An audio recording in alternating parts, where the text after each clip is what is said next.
Ready, madam.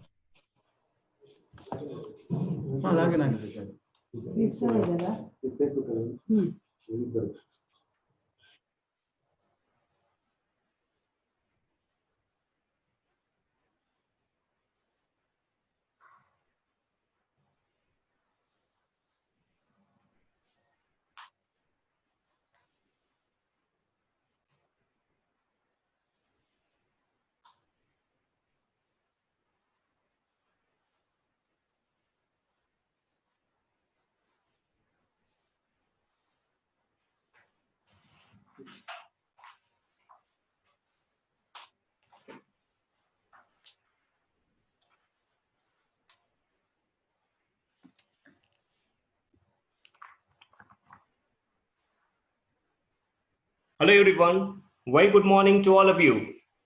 Myself, Dr. Pramod Desan, I would like to extend a warm welcome to the inaugural function of the 7-day National Webinar Series 2020 on Infection and Immunity Biochemical Approaches to Therapies, organized by Department of Biochemistry, Davangere University and Society of Biological Chemists, Davangere branch. As we are passing with the wave of COVID-19 pandemic across the world, the curiosity to understand the viral infection and immunity had reached even a common man. There were a lot of discussion from social media and scientific platforms regarding COVID-19 spreading, severity of disease, mortality rates, recovery chances, and possible therapies, and so on.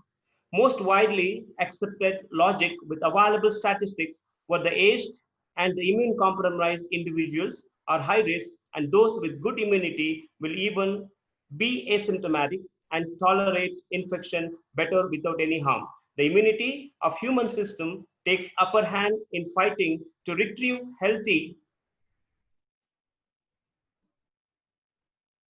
status from severe pathogenic infection. The present planned seminar will host speakers across the discipline of biochemistry to understand the biochemical approaches for therapies to boost immunity and to tolerate infection.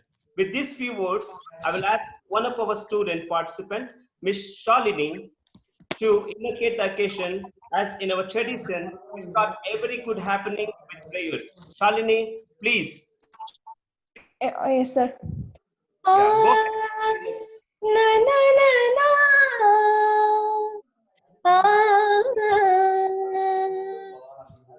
Mate malaya tvaja bhavya sanchate. Mate malaya tvaja pandya sanchate. Matanga vadana guhamate malaya tvaja pandya sanjate. Shatodari shankari Shatodari shankari Chamundeshwari Chandrakaladari Taya Gauri Mate malaya tvaja pandya sanjate. Matanga vadana guhamate malaya tvaja pandya sanjate. Thank you. Yeah, thank you for your invocation song, Shalini. Now, I take the opportunity to formally welcome you all to the National Webinar Series 2020. First, I would like to welcome our Honorable Vice Chancellor, Professor Halse sir, for agreeing to deliver presidential remarks during webinar inaugural session. His support and encouragement was immense, and he is the driving force in organizing this event. I also take this opportunity to extend warm welcome to our esteemed registrar, Dr. Basuraj Banakar, and our register evaluation, Dr. Anita HS, for agreeing to deliver inaugural session remarks and grace the occasion online. Now, I extend hearty welcome to our convener of the webinar series, Professor Gopal Advirao, who is also the finance officer of Davangere University, for gracing this occasion.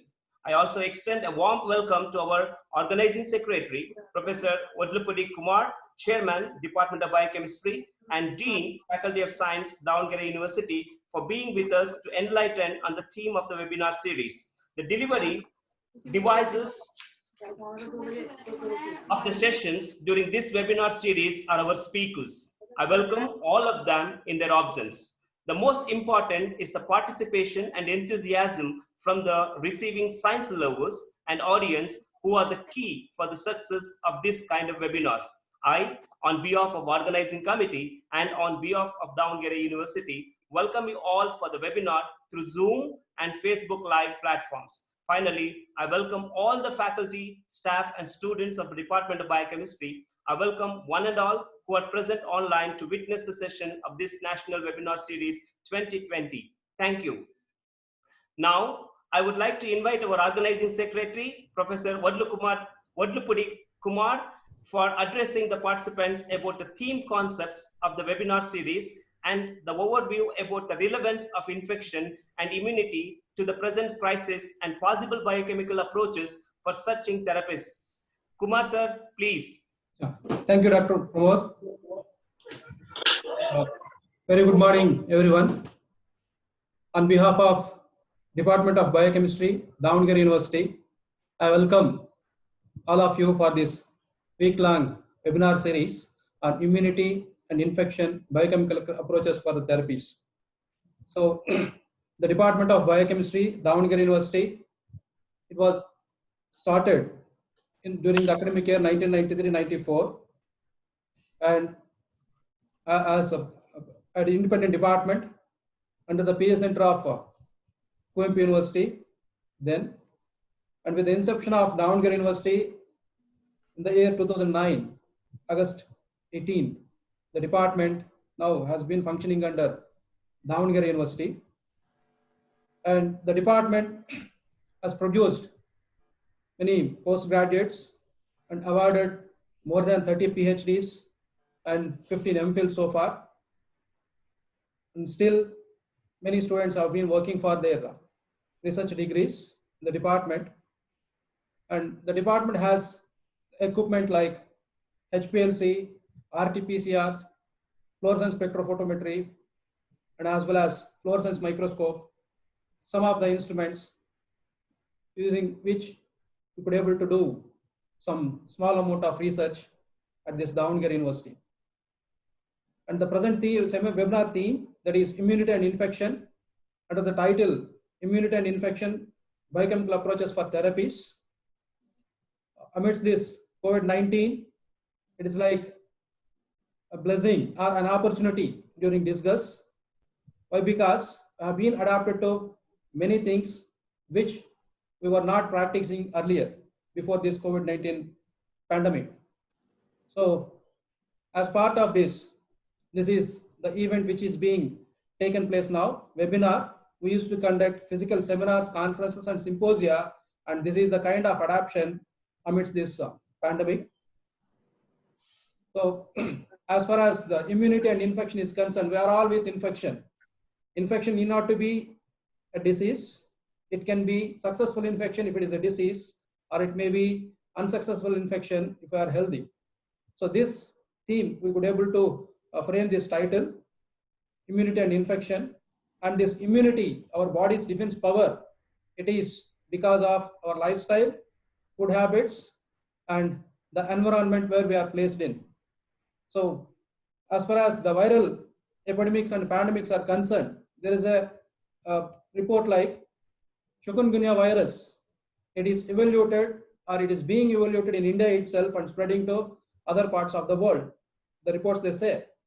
And similarly, this COVID-19, the coronavirus, novel coronavirus 2, which evoluted in India so that the infection it is getting spreaded across. So as far as the immunity is concerned, it is need of the hour to protect our immunity and enhance the immunity. That's what Ayush, Department of Ayush, Government of India suggests. You have to take some decoction which is made out of some spices which are being routinely used in our Indian culinary. With this background, when we approach our resource persons, they are kind enough to agree and come and address the participants. And on this occasion, when we requested our Honorable Vice Chancellor, he was kind enough to agree and be part of this program. And on behalf of all the participants in my own department, I welcome Honorable Vice Chancellor, Professor S.V. Halse for this program, inaugural function, and esteemed registrars, Registrar Administration, Professor Basaraj Bankara. On behalf of everyone, I welcome Professor Basaraj Bankara for this program, and Registrar Evaluation, Professor Anita. On behalf of everyone, I welcome Professor Anita Madam, my own colleague in the department and my senior, Professor Gopal Amadvirao, and Finance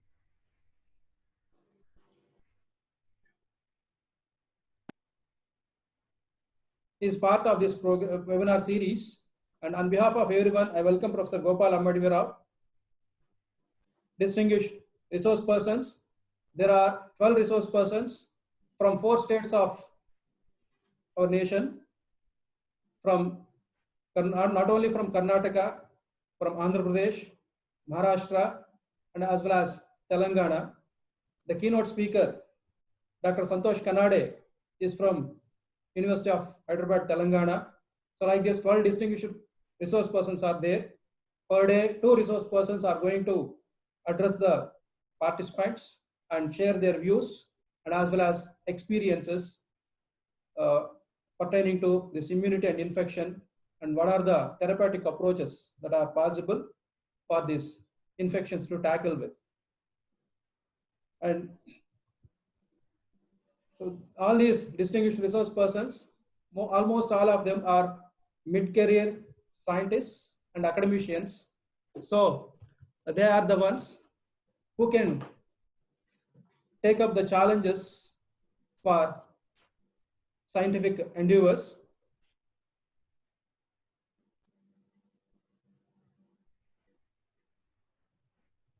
So they have made their contribution and they have been doing so. On behalf of our department and Davangere University, I wholeheartedly welcome all the resource persons and I appreciate their time and energy for being part of this webinar. And my students who are not here in the department owing to COVID-19 pandemic lockdown period, they are at their natives. Still, they are able to attend this webinar. That is the technologically feasible event. And all the participants from across the country, they are witnessing this particular webinar series. They are going to stay with us for another couple of days till the end of this webinar series, hopefully. And every day we'll be having 2 sessions. First session begins at 11 a.m. and will be continued till 12 p.m. And second session, second lecture will be from 12 p.m. to 1 p.m. So per day, 2 lecture sessions will be there. So they are going to enlighten us how the phytochemicals, that is phytotherapy, and as well as the repurposing drugs. The viruses, they are emerging like anything.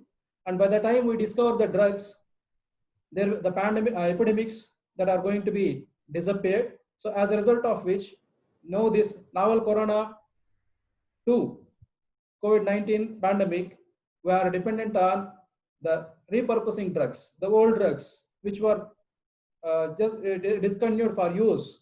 That drugs that are being used, one of the best examples is hydroxychloroquine, which was demanded from India by USA. So this is the situation now. So under these circumstances, how to cope with the infections and protecting and enhancing our immunity, that is the puzzle where the speakers, they are going to enlighten us with how the phytochemicals can be beneficial, and as well as repurposing of the drugs, and as well as the food and nutrition. Food, the molecules that are present in the food, how they are going to help us to maintain our immunity and establish a balance and to dominate the pathogen, and as well as the bioactive compounds as immunomodulators, and as well as polysaccharides, the starch which we consume as one of the major molecules in our food.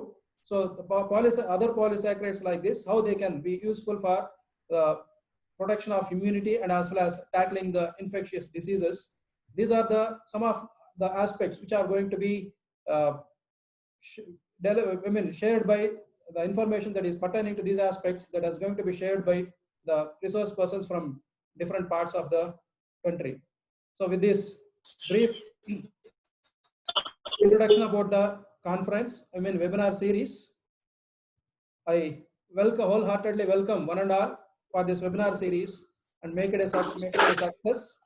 And I appreciate the efforts of my colleagues in the department, Dr. Pramod, Dr. Santhosh Kumar, Dr. Purnima, Ms. Chaya, and Ms. Gautami, and as well as my senior colleague and finance officer in charge, Mr. Gopal Madhvirao, for supporting to have this webinar being online. Thank you one and all for the opportunity. So thank you, sir, for your very extensive overview on the webinar series, as well as introduction to the department and about the topics that was selected by different resource persons who are going to deliver the talk during the sessions to come for the next 7 days. So thank you very much, sir, for your extensive, informative outline about the present webinar series. Thank you, Dr. Pramod. Now I request our convener, Professor Gopal Madhvirao, to speak few words about the webinar during the occasion.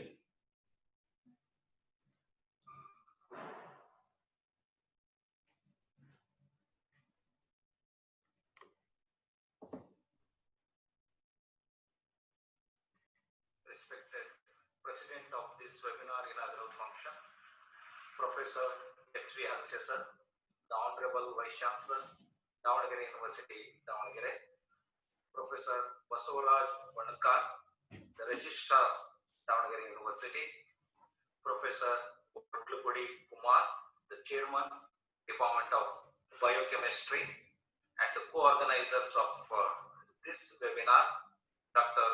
Pramod S.N., Dr. Santhosh Kumar M., and Dr. Purnima D.V., Ms. Chaya N., and Ms. Gautami A. And the respected today's speaker, Dr. Santhosh Kanade, University of Hyderabad, and other speakers are Dr. P.C. Girish, Dr. Rajesh R., Dr. Prabhakar V.D., Dr. Vishwanath Chachadi, Dr. Praveen Kumar S.K., Dr. Siddharaju M.N., Dr. Puneet Kumar, Dr. Purnima Priyadarshini, Dr. Harish Prashant, Dr. Divya Prakash, Dr. Srinath Kundami, and the respected invitees and my dear students. It is a great pleasure to welcome you all to this 7 days webinar on immunity and infection, biochemical approach for therapies. As you are all aware of, the purpose of these kinds of webinar series is to expose our students to the recent and advanced aspects of biochemistry, in particular immunology.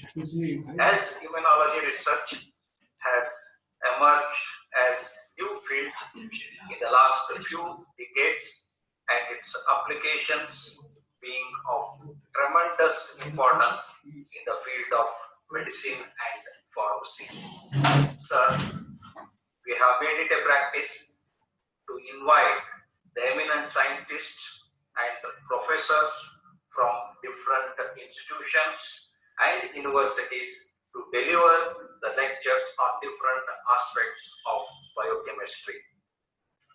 The long lockdown for the COVID-19, the pandemic, has closed our university, so we could not arrange the conference or seminar in our department this year.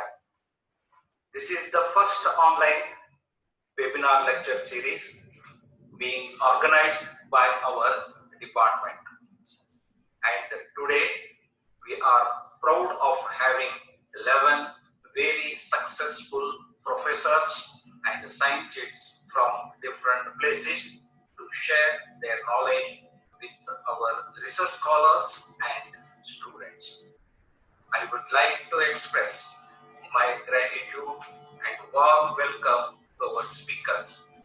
All of our speakers are very special and have been selected carefully so that all of you can have variety of topics and benefit from their knowledge.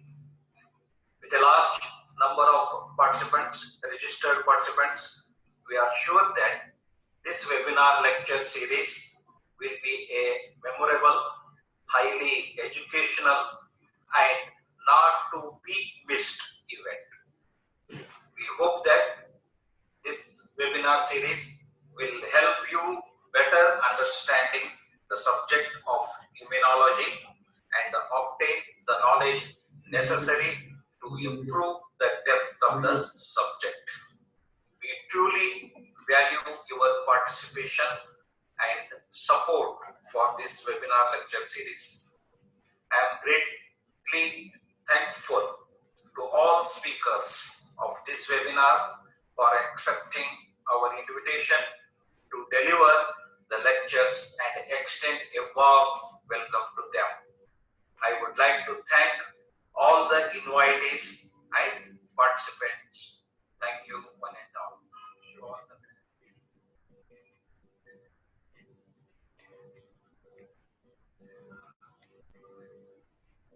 Thank you, sir. Thank you so much for your valuable words about the conference. Now, it's time to listen to the inaugural session remarks from our respected register evaluation, Professor Anita H.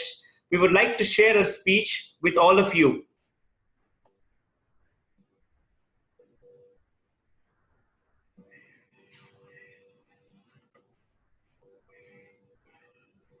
Good morning to all of you. The Department of Biochemistry and in association with Society of Biological Chemists, Davangere branch, is organizing a webinar, national level webinar on immunity and infection, biochemical approaches for therapies from 15th June to 21st June. The chief patron of this particular program is our Honorable Vice Chancellor, Dr. Sharanam Pahalse sir, and my colleague, Dr. Basuraj Pankar sir, Registrar of our University.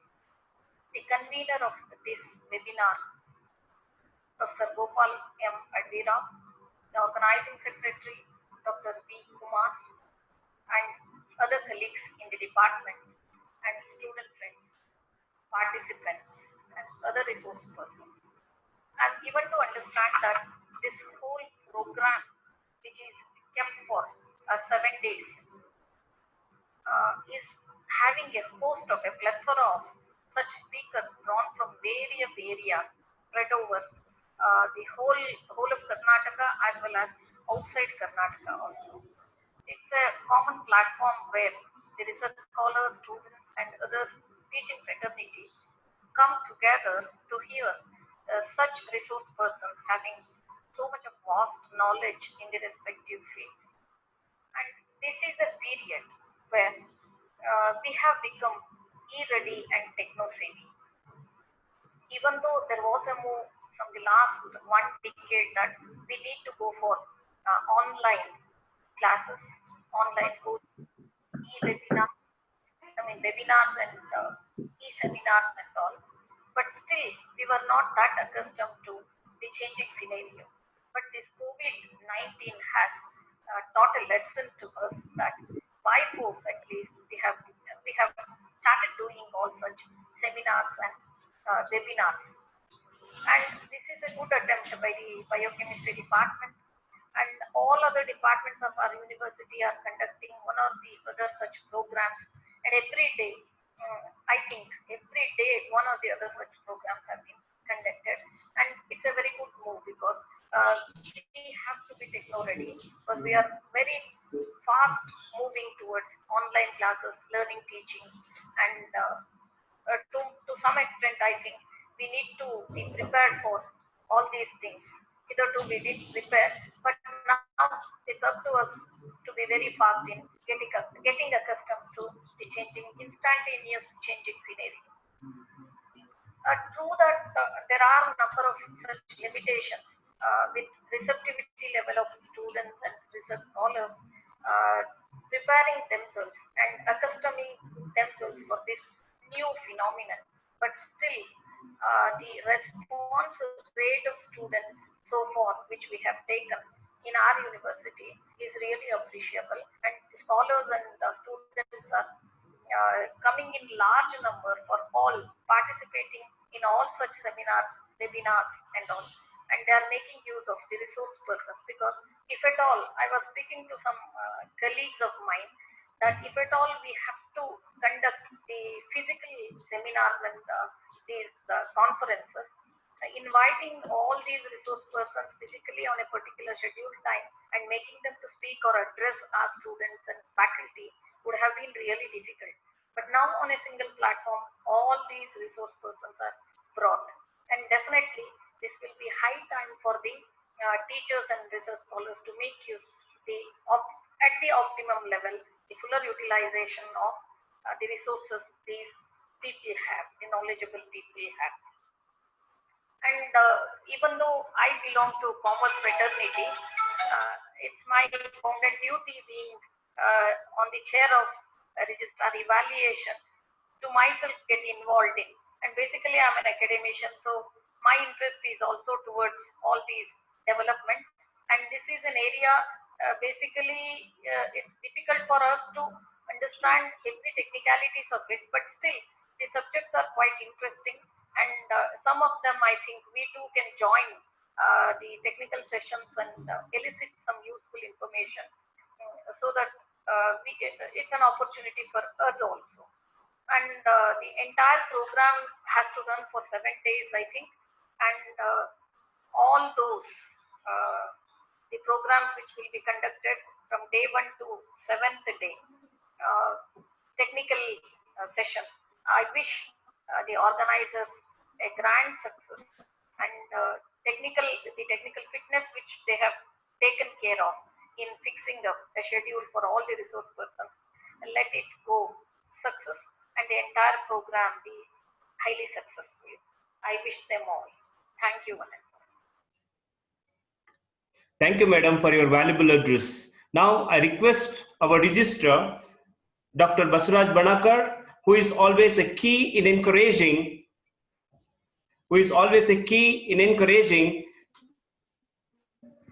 to host webinar during the academic lockdown period to facilitate learning. Now, we like to listen the inaugural remarks from our registrar, Davangere University. Respected Vice Chancellor, Professor S.V. sir, Professor Anita, Registrar Evaluation, and Professor Gopal Adirao, Finance Officer, Professor Kumar, Dean for Science, and all biochemistry faculty members and students. Good morning all.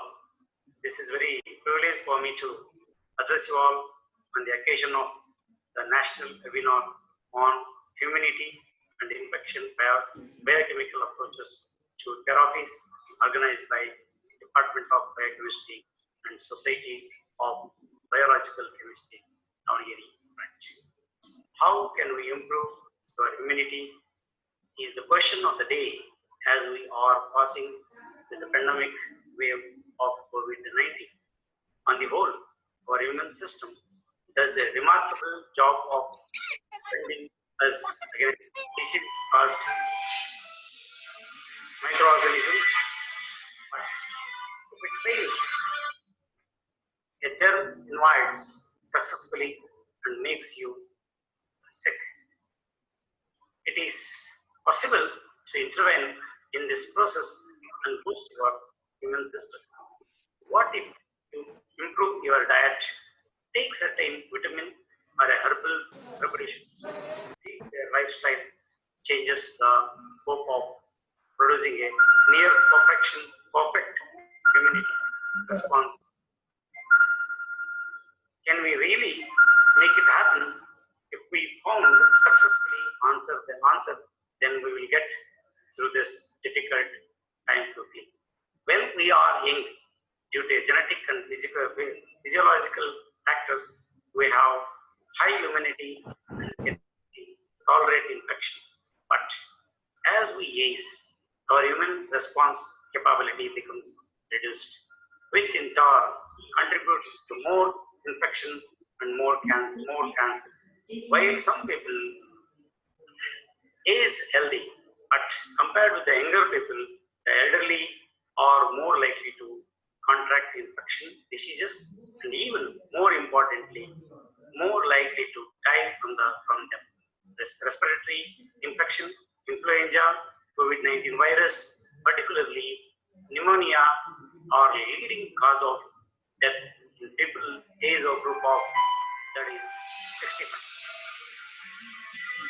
No one knows for sure why this happens, but some scientists observe that this increased risk correlates with disease in specific immunity. A reduction in immunity response to infection has been demonstrated by older people over age 65. The vaccine is less effective compared to healthy children, but despite the reduction in efficacy, vaccinations for influenza and pneumonia have significantly lowered the rate of sickness and the death in older people when compared to no vaccination. There appears to be connection between the nutrition and immunity in the elderly. A form of malnutrition that is surprisingly common even in affluent countries is known as micronutrient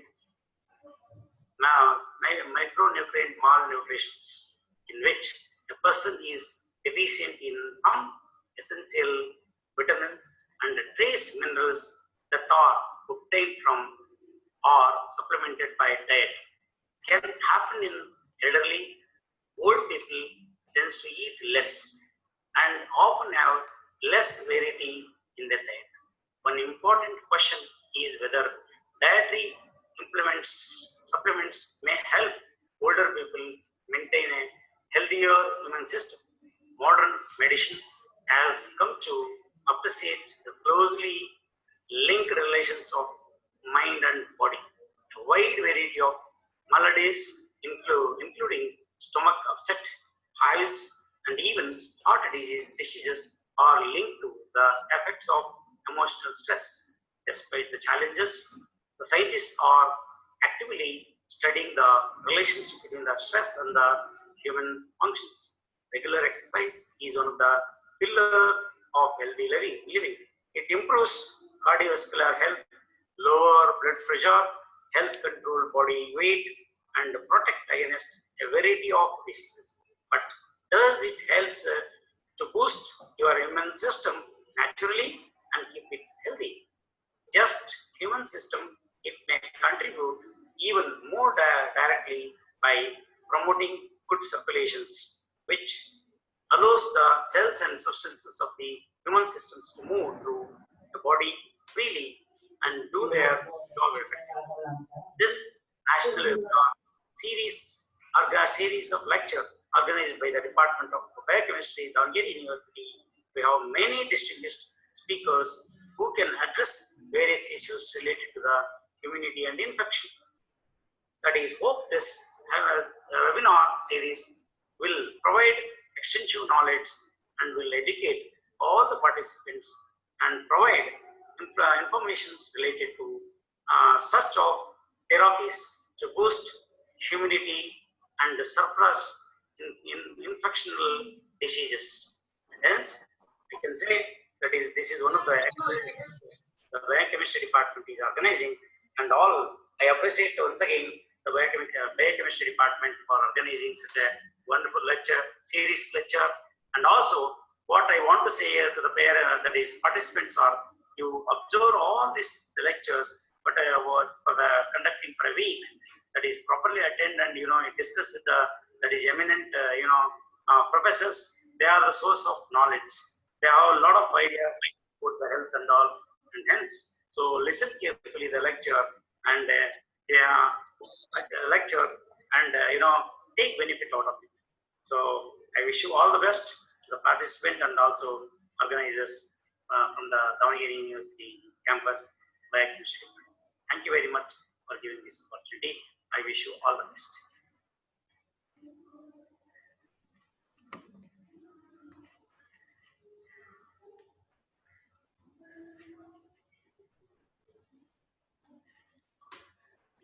Thank you, sir. Thanks for your valuable information. Now it's time to listen to the presidential address from our Honorable Vice Chancellor, Professor Halse sir. He is the driving force behind all academic initiatives at the universities. Now I request our Honorable Vice Chancellor to deliver his presidential address.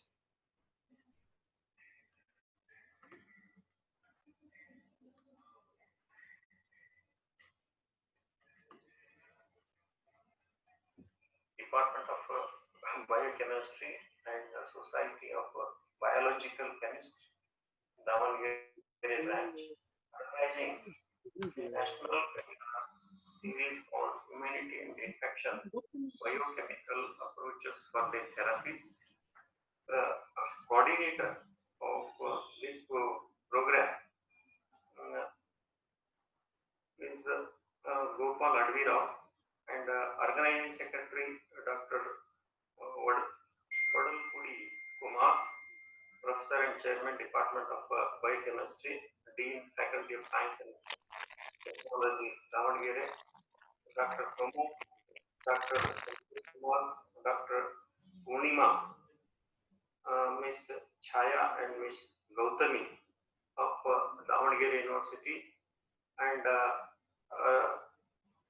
Register of this Davangere University, Register Evaluation, and my fraternities and dear students and invitees and resource persons.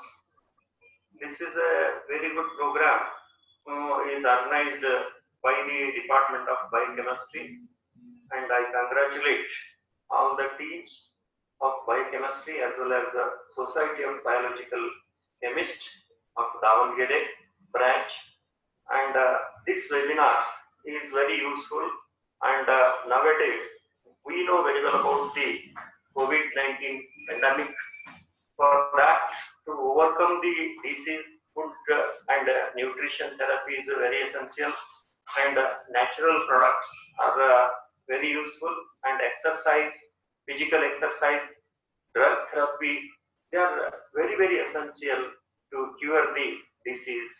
And we have to see all the, that is whatever the problems arise due to the COVID-19 pandemic, our department and all the departments are doing well, and Department of Biochemistry, they are taking this type of topic to do the awareness to all the society, all the students as well as the teaching fraternity and our student, and they are very good topics in these webinars for related to the situation, and these are very important, and you must be attentive for that, and this must be useful to all our teaching as well as students. I am very much thankful to all organizers and those who have given me an opportunity to say a few words regarding this webinar. And I thank once again to all the teams, both that is the Department of Biochemistry as well as the Society of Biological Chemists, Davangere branch. Thank you, Honorable.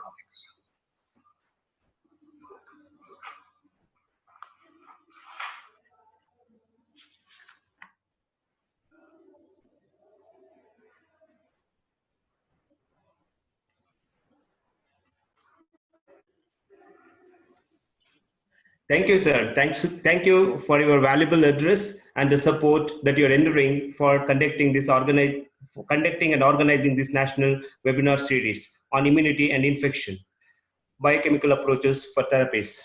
Now, at last, I call upon Dr. Santhosh Kumar, Assistant Professor, Department of Biochemistry, to render vote of thanks for the inaugural session. Santhosh, sir, please. Hello, sir. Good morning to all. It gives me an immense privilege to conclude this inaugural session. First, I would like to thank Professor Shanadappa Alsesar, Honorable Vice Chancellor, Davangere University, Davangere. Despite of his busy schedule, has found time to grace this occasion. And also express my honest thanks to Professor Basavaraj Banakara, Register, Davangere University, Davangere, and Professor Anita H.S. Ma'am, the Register Evaluation, Davangere University, Davangere, for encouragement and support. We are grateful to our convener of this webinar series, Professor Gopal M. Advirosar, Professor, Department of Biochemistry, and Finance Officer, Davangere University, Davangere, for his valuable support and continuous encouragements. We are grateful to our organizing secretary of this webinar series, Professor Vadla Kumar, Sir, Professor, Department of Biochemistry, and Dean, Faculty of Science, Davangere University, Davangere, for his valuable contribution and continuous support for arranging this webinar. So I would like to express my thanks to all co-organizers, Professor Dr.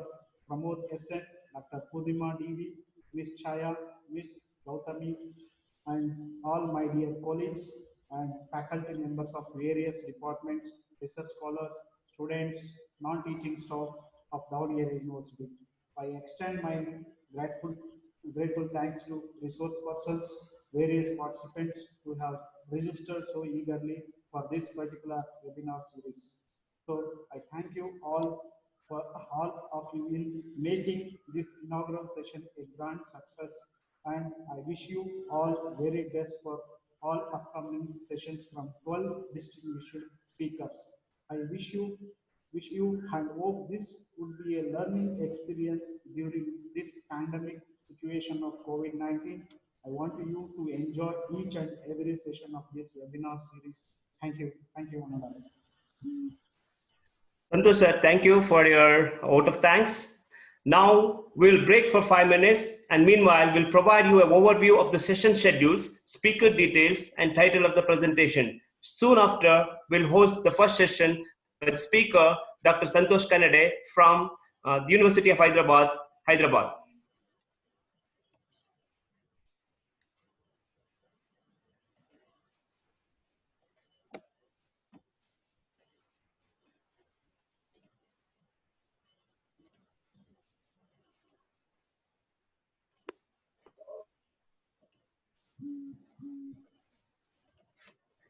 Hello everyone. Very good morning to all of you.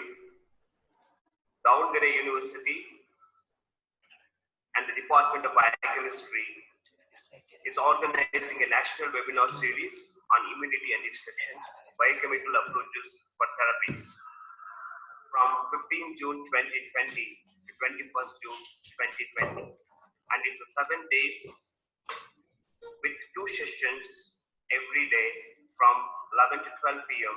and 12 to 1 p.m. The organizing committee includes the convener, Dr. Gopal M. Advirosar, who is the professor of Department of Biochemistry and also a finance officer, Davangere University.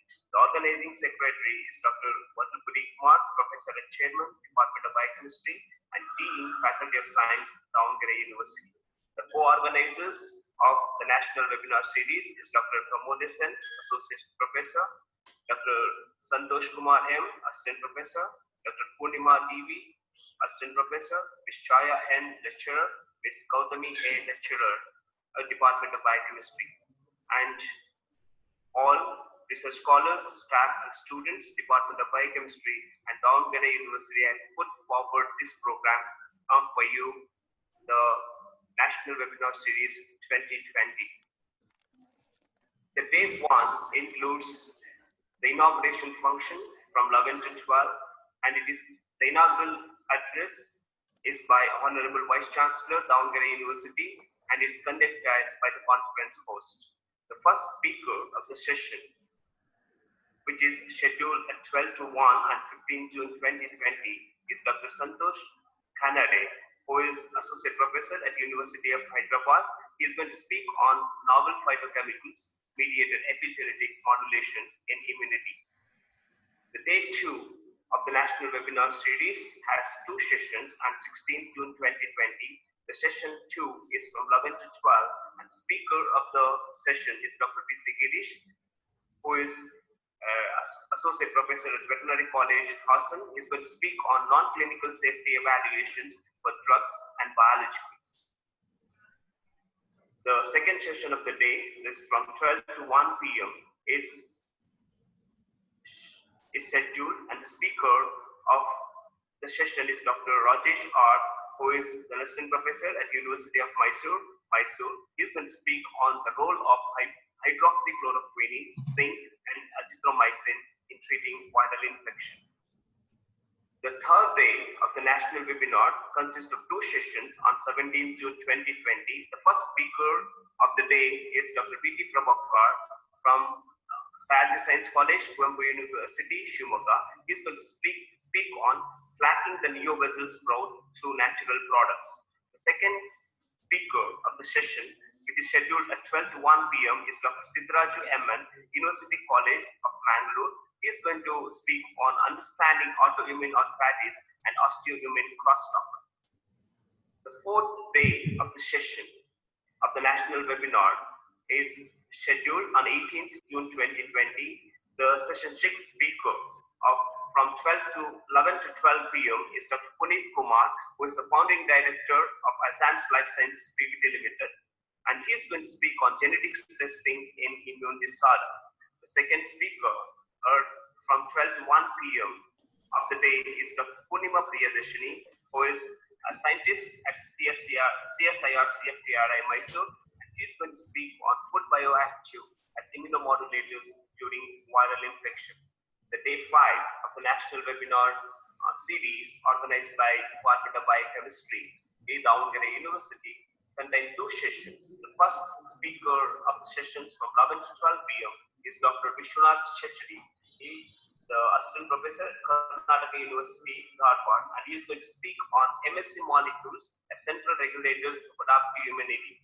And the speaker of the second session of the same day from 12 to 1 p.m. is Dr. Praveen Kumar S.K., Assistant Professor, Karnataka University, Hyderabad, and he is going to deliver a talk on experimental methods in immunology.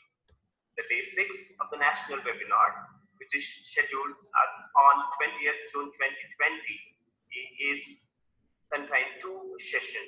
The session 1 is scheduled at 11 to 12 p.m. and the speaker of the session is Dr. Harish Prasad, who is a senior scientist at CSIR CFTRI Mysore, and he is going to deliver a talk on polysaccharide role in immunology. The second session of the day A is scheduled at 12 to 1 p.m. and the speaker of the session is Dr. Divya Prakash, University of Pune, and she is going to talk on understanding the immune response paradigm to Leishmania infection. Day 7 of the national webinar is scheduled with 1 session and a validatory function.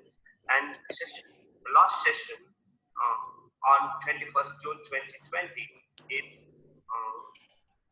is scheduled at 11 to 12 p.m. and the speaker of the session is Dr. Srinath Kundimi, who is head Cell and Molecular Biology, Leila Nutraceuticals R&D Center, Vijayawada, and he is going to deliver a talk on cell-based therapeutics, focus on cancer immunotherapy. And finally, at 12 to 1 p.m., there will be a valedictory for the whole completion of the national webinar series organized by Department of Biochemistry, and the valedictory address is delivered by esteemed Register, Davangere University, and is moderated by conference host.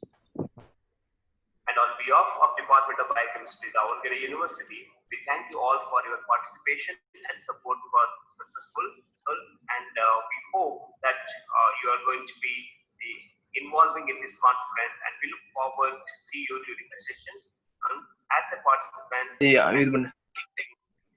guest, and a lot of enthusiasm. We will be happy to address all your queries to the resource persons. So at the end, before concluding, we'll be submitting the feedback forms to all of you, and the e-certificate will be issued to all the participants and who are enrolled or registered for this national webinar series. Thank you so much. Thank you very much. I welcome you all again and look forward to see you and then interact with you during the national webinar series from 15th to 21st. So have a great day.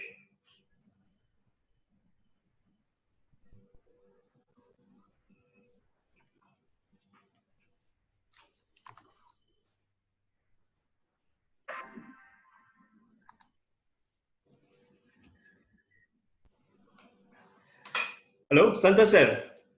Hello. Yeah. Hello. Hello. Hello, Santhosh sir. Good morning. Hello. Welcome to the session. Good morning. Good morning. Audible? Yeah, it's audible. It's very clear. Now we'll go for like a 2 minutes break, and then by that time we'll connect back. So you can share your slide, the first slide, and then we'll go on to the introduction. I will unshare.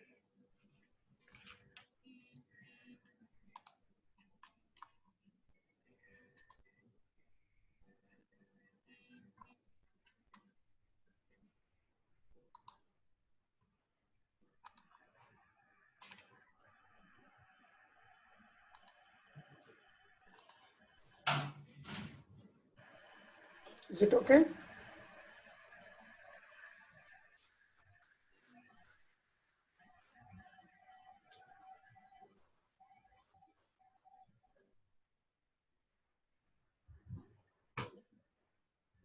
Yeah, Santhosh sir is okay. It's clear now.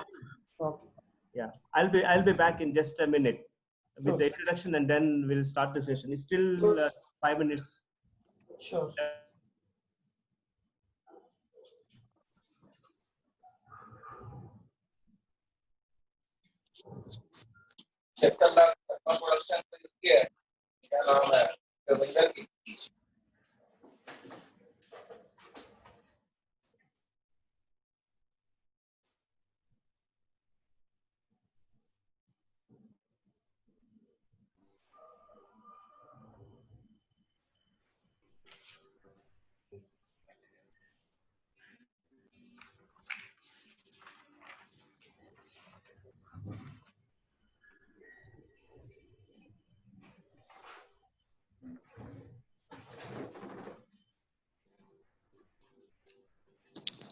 Okay, dear participants, welcome back to the first session, the keynote address of this national webinar series 2020. It's a great pleasure for me to introduce my friend and the keynote speaker of the session, Dr. Santhosh Kanade, who is presently an associate professor at Department of Plant Science, School of Life Science, University of Hyderabad. Dr. Santhosh had pursued his master's degree in biochemistry from Karnataka University, Hyderabad. Then he graduated with PhD from Protein Chemistry Technology, CSIR, Central Food Technological Research Institute, Mysore, the discipline of biochemistry. Then he moved on as a postdoctoral fellow to Case Western Reserve University, Cleveland, USA, and he was there for about 1 year in that institute. Then again, he switched back as a research associate into the University of Maryland, Baltimore, USA, for 2008-2011. So he has a vast of 4 to 5 years experience working as a postdoctoral research associate at the US in various specialization of epigenetics, protein chemistry, immunology, and molecular biology. And then after finishing his postdoc, he joined as an assistant professor at Central University of Kerala, and he worked there for about 7 years as in the Department of Biochemistry and Molecular Biology. And then in 2018, he had moved as an associate professor to the Central University of Hyderabad. He had guided many MPhils and then PhDs, and then the 7 PhDs are working at present. He has a vast experience in the field of protein chemistry technology, epigenetics, and then molecular biology, plant biology, and as well as the key aspects of biochemical tools and its applications. And he's doing a great research work in the Central University, and he had published many research scholars in high reputed cited journals. And to few mention is Molecular Cell Biochemistry, Biochemical Journal, then Computer Toxicology, then Mycology, the Journal of Biochemistry, and many more. He had published more than 40 international articles with high reputative impact factor journals, and he had attended many conferences and delivered technical talks and the led talks in various platforms of national and international seminars, conferences, and workshops. And it's my pleasure to invite Dr. Santhosh Kanade to take over for the session presentation. And he's going to speak today on phytochemicals mediated epigenetic modulations. And he's relating that with the therapeutic approaches and as well as immunomodulations, and then the importance of phytochemicals in treating and targeting disease modulations. Santhosh sir, please. Thank you very much, Dr. Pramod and organizers. Hello, am I audible? Yes, you're audible. So it's very clear. Thank you very much for giving an opportunity to share my knowledge in epigenetic modulations, which is modulated by the phytochemicals. Okay. Now we'll see what are the phytochemical epigenetic modulations, how it modulates in the different disease models like immunomodulation or in cancer immunology, whatever things. So my talk is I divided into I will give some brief introduction on epigenetics, and then we'll go to what are the different epigenetic mechanisms like DNA methylations, histone modifications, chromatin remodelers, like that. Then what are the epigenetic modulations, especially in present scenario in infections and immune modulations, and also how the phytochemicals help in modulations of cellular proteins and cellular functions, which are very, very essential to maintain the normal homeostasis of the gene expression as well as the functional aspects. Okay. So just coming to the introduction, just we know that I think most of the people are familiar with the term the epigenetics. It was coined maybe in 1942 by W.H. Wellington. The epigenetic refers to the heritable changes in gene expression without changing the DNA sequences. That is the changes it happens in gene expression independent of the DNA sequences. Okay. So this epigenetic regulation is very, very critical for the development as early development or throughout the development or cellular differentiation, etc., etc. And this is a very dynamic process. That means epigenetic or epigenome, it changes from the life throughout the life. If you consider it's the genetic or a genome, generally it won't change its pattern or it won't changes its sequences, whatever the DNA sequences, whatever we got from our parents. But epigenome, its changes depends upon the atmosphere, what are the environment factors, what are the environment we grow in that changes. So it has a tremendous effect on induced by the environmental factor.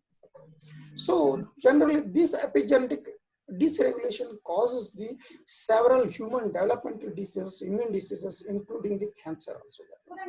So that we'll see, we'll first see what are the epigenetic dysregulations, how it happens.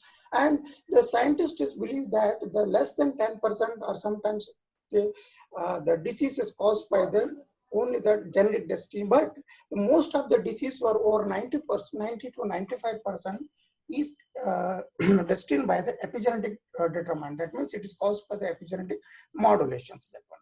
See, that means you will just see this is the picture very dynamos. It explains the dynamos shape of the epigenome.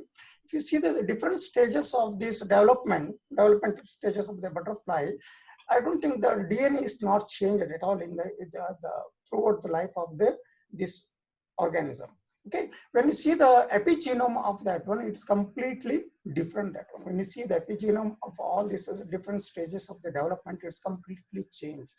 So how it happens? That means in the early stages, we have different set of proteins, different set of genes are expressed, they do the different functions. At the stage,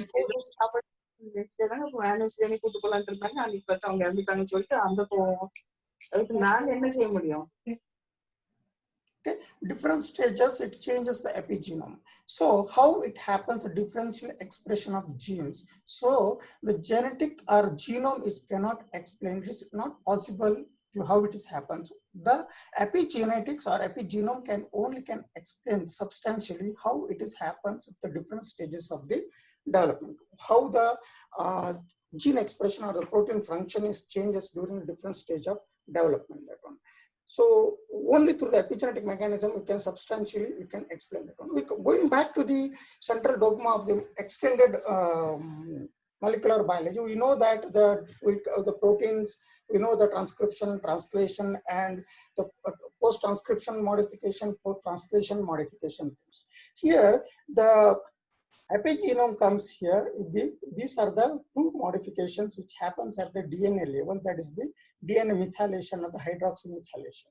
And it comes to the post-translation modification happens at the methylation, glycosylation, phosphorylation, acetylation. So this is the modulation, it happens at the post-translation or at the DNA level. These modulations or these modifications changes the what you call the gene expression pattern at the ultimately due to the differential cellular functions at the different stage of the development. How it happens? There is a systematic way or orchestral signaling pathways.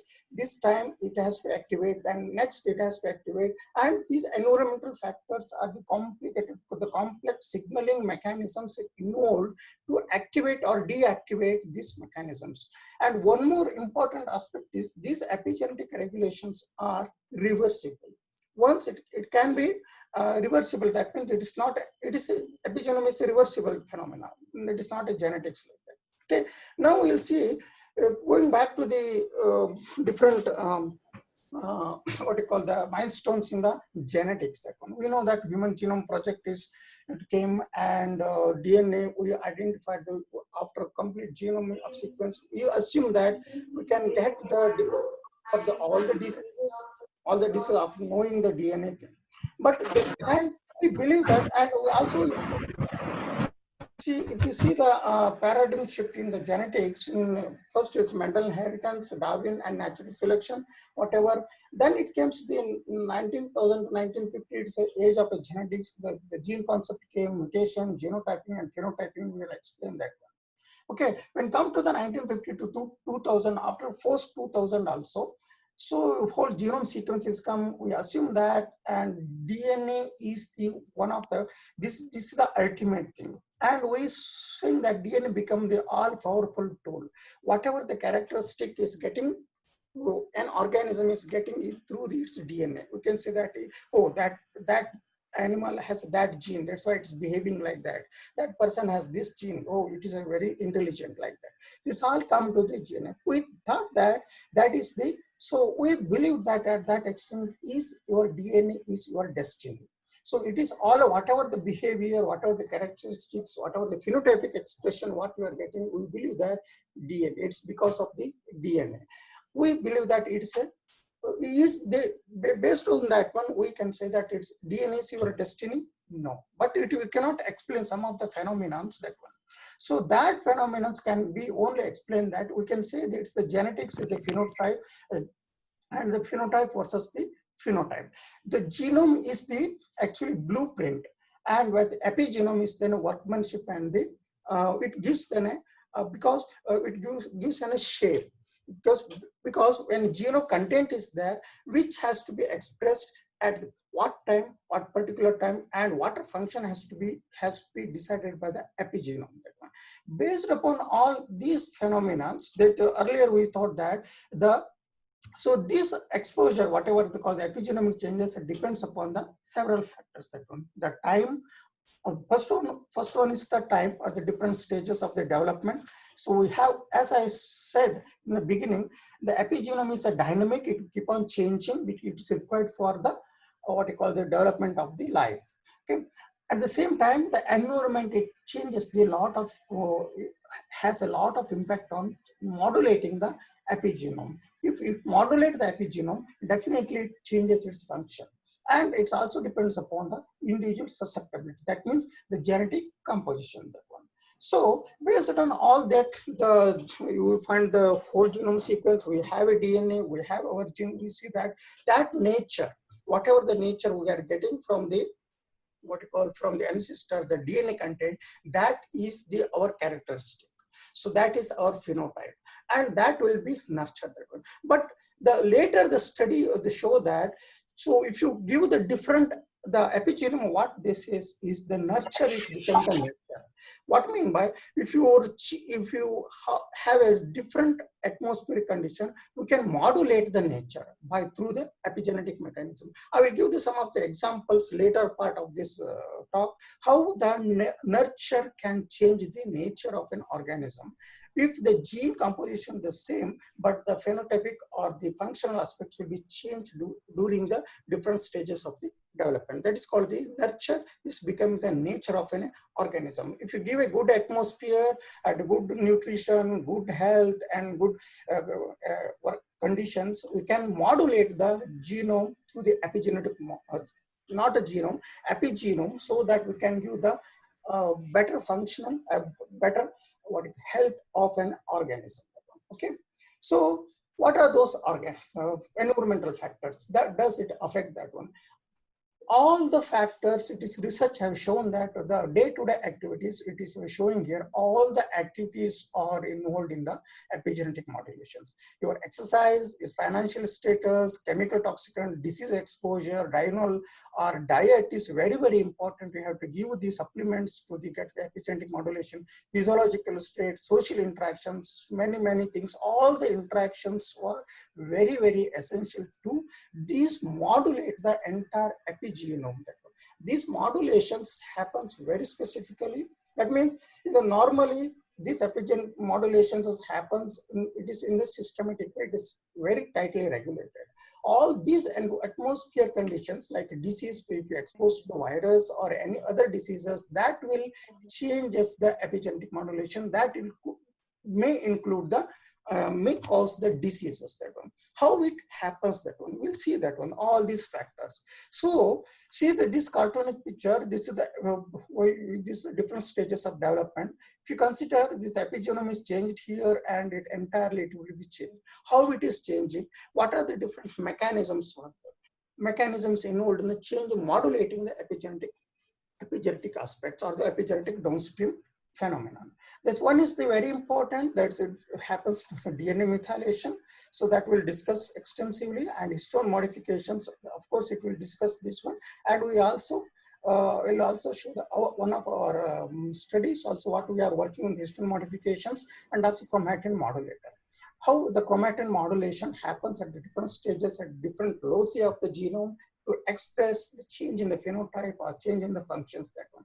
And these modulations that like a DNA methylations, histone modifications, and chromatin remodeling will determine the changes in that one depending on the different atmosphere, different developmental stages like physical shape, disease susceptibility, stress response, behavior, as well as the longevity. Okay, now you'll see, well, this is the overall picture of the how the overall the interactions or the environmental conditions epigenetically modulated.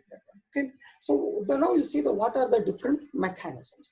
One is the DNA methylation, which is extensively studied in many aspects of that, including the immunomodulations, but the less study has been done, and it is extensively studied in the cancer models. And histone modifications, that is also extensive study, and chromatin modulators. So this, coming to this one, so how the modulations, what it does that one. One important aspects we have to remember here, I told that the DNA modulations and the histone modifications at the chromatin modulators, they are independent. Okay, they work as together. That is called the writers, readers, and erasers. Some enzymes go and write some signature on the particular loci of the DNA. So after writing that one, there is a recognizing protein was that creates the docking site or the binding site or binding pocket to bind the epigenetic readers. When the readers binds, there is a transcription or a repression or the expression can take place. When after that particular function is over, it has to be erased. Okay, so that is called the eraser, that one. So it is a complicated cycle, and these are acting as a complex, not a single protein. It is working as a particular loci of the genome. It is a complex of proteins, set of proteins like writers, readers, and erasers together, and many writers, many readers, and many erasers together acting for this particular function. So in coming to the writers, that means it writes the signal on at the particular loci of the genome. So for example, it's the DNA methylation. DNA methylation, it writes some signal, it methylates the cytosine residues, that we're going to discuss about that one.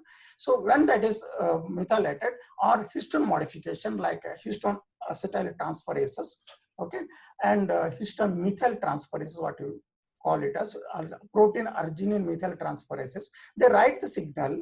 So after this some signal, that recognized by the readers, that is the chromatin modulators, they will bind the particular loci here, then the epigenetic reader, and it will read the particular DNA. Then when the function is over, it has to be erased.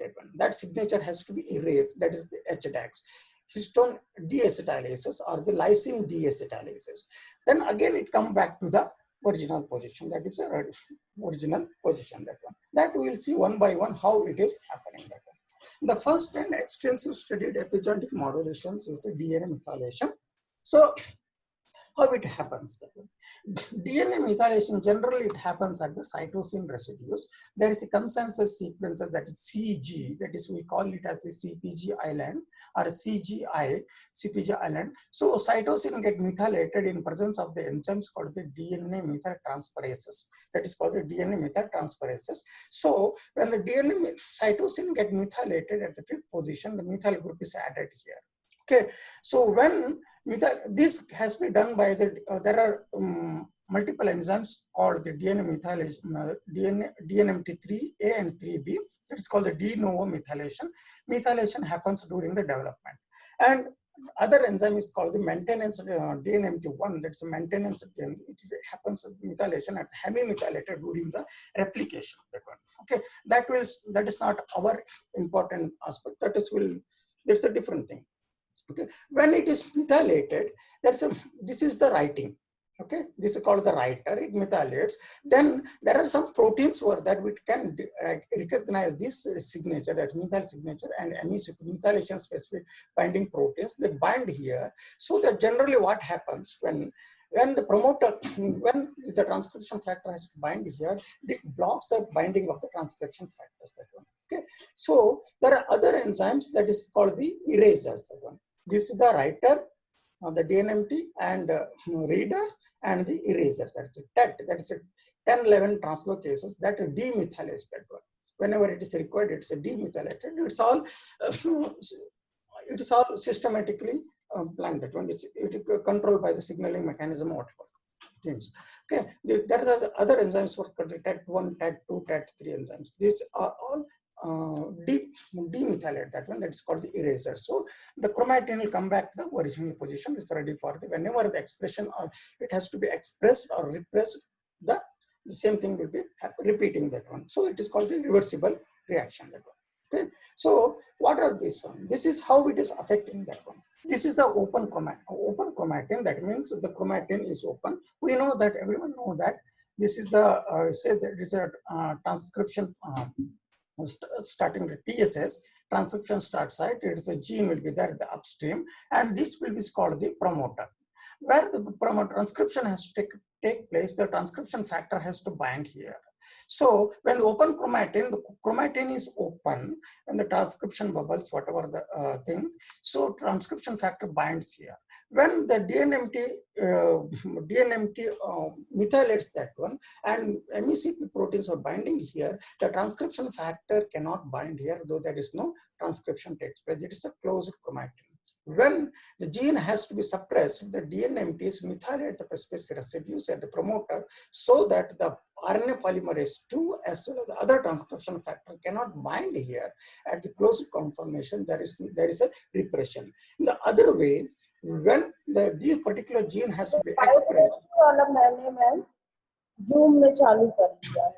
expressed, this methylation signature will be demethylated by the TET enzymes that one. Okay, that way the transcription factor can bind here and the transcription can be taken place that one. Then the translation, whatever the protein function.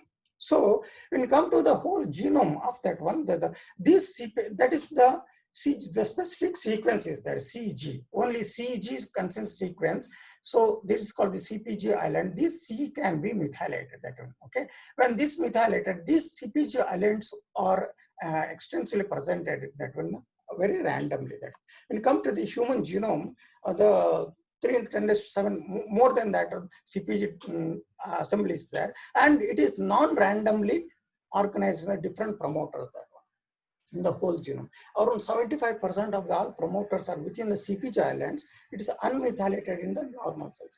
This methylation and the unmethylation, the demethylation is things, because some of the genes were constitutively expressed throughout the life, that is housekeeping genes and things. So they have to be continuously demethylated. That promoter has to be demethylated for the constitutive expression of the protein. On the other side, some of the like stem cells proteins, when cells are completely differentiated, that stem cell genes were there completely methylated, because that should not be expressed throughout the life. So this dysregulation happens in the disease condition. That is called the epigenetic dysregulation. What happens? Okay, this is the brief outline of the DNA methylation. Most of the things we will study in the consecutive lines. What are the so the best example is this one. Okay, this is the normal cell. What is the CPG islands? It is the promoter. It's the gene portion. Okay, the promoter is completely demethylated. That is the white thing. It is the demethylated, so that a transcription factor can bind here and the gene expression can be taken place. In the other case, this is the other part of that one. Okay, so here the second gene, say for example, it's a tumor suppressor here, and it is the oncogene. It's a normal cell. The oncogene promoter is completely methylated, the solid lollipops. It's a methylation, it's a symbol of methylation. The open lollipop is the demethylation. So in the normal cell, what happens? The promoter is completely demethylated, the tumor suppressor is expressed. Okay, and the same way, the oncogene is completely suppressed because of the methylation. There is no expression of that one. What happens in the cancer cell? There's a reversible happens, aberrant expression of that one. So the CPG island of the hypermethylated in the tumor suppressor is hypermethylated here, the promoter. So the tumor suppressor cannot express that one. On the other side, the oncogenes are expressed here. See, the promoter is the same promoter is demethylated. It's okay. So the oncogenes will be expressed. So that leads to the aberrant gene expression, ultimately leads to the aberrant cellular function or the diseases. Okay. So this is the simplest explanation for the DNA methylation. It happens in all the cells in that one, the systematic. In the disease condition, definitely it will be altered. The other important epigenetic modifications is the histone modifications. As you know, the nucleosome structure, the 8 histone proteins were wrapped the DNA. Okay, DNA is wrapped with different 8 histone proteins, that H2A, H2B, H4, and H3. H1 is the linker. Okay, because of the positive structure, the charge of the histones, because histones are rich in basic amino acids, charge, there's a tight interaction between the histones and the nucleotide and becomes the nucleosome structure. Whenever the gene has to be expressed, this particular region, is there, it has to be open up. So otherwise it will be the euchromatin and it becomes a heterochromatin. So this modification, what are the modification, how it changes that? This is the thing. There are different modifications, like is called the histone acetylation and deacetylation. It is by the histone acetyl transferases. It adds the acetyl group to the specific lysines, and it HDAX, it removes that one acetyl group. The same as histone lysine methylation, this methyl group will be added. And arginine methylation, the phosphorylation, arginine will be methylated, that function will be altered, because this charge will be, the lysine is a positive amino acid, it has a lysine positively charged. When acetyl group is added to the lysine, nitrogen of the lysine, so it changes its charge. When the charge changes, the interaction between the DNA and the histone will be relaxed, so that the transcription factor can bind here and the transcription can be taken place. The same way it happens in the arginine methylation and the lysine methylations also. So it changes the charges of the particular amino acid, the histone tails especially, and it disturbs the interaction between the chromatin as well as the histone. So the chromatin will be open up so that the transcription factor can bind and start its function along with the RNA polymerase. And these histone modifications are very, very specific pattern. The particular histone modification signifies the particular function, that one. Either it is the expression or the repression, we will see in the consecutive slide. That leads to the histone code hypothesis. So this discussed extensively. This PRMT is arginine methylation. We are working on that one. So I will share some of my results, which are how the PRMT modifications alter the epigenetic regulations. Okay, and this leads to the histone code hypothesis. That means histone code, the particular histone code, that is the particular histone code, it signifies the function of the particular function. Either it's gene expression or gene suppression.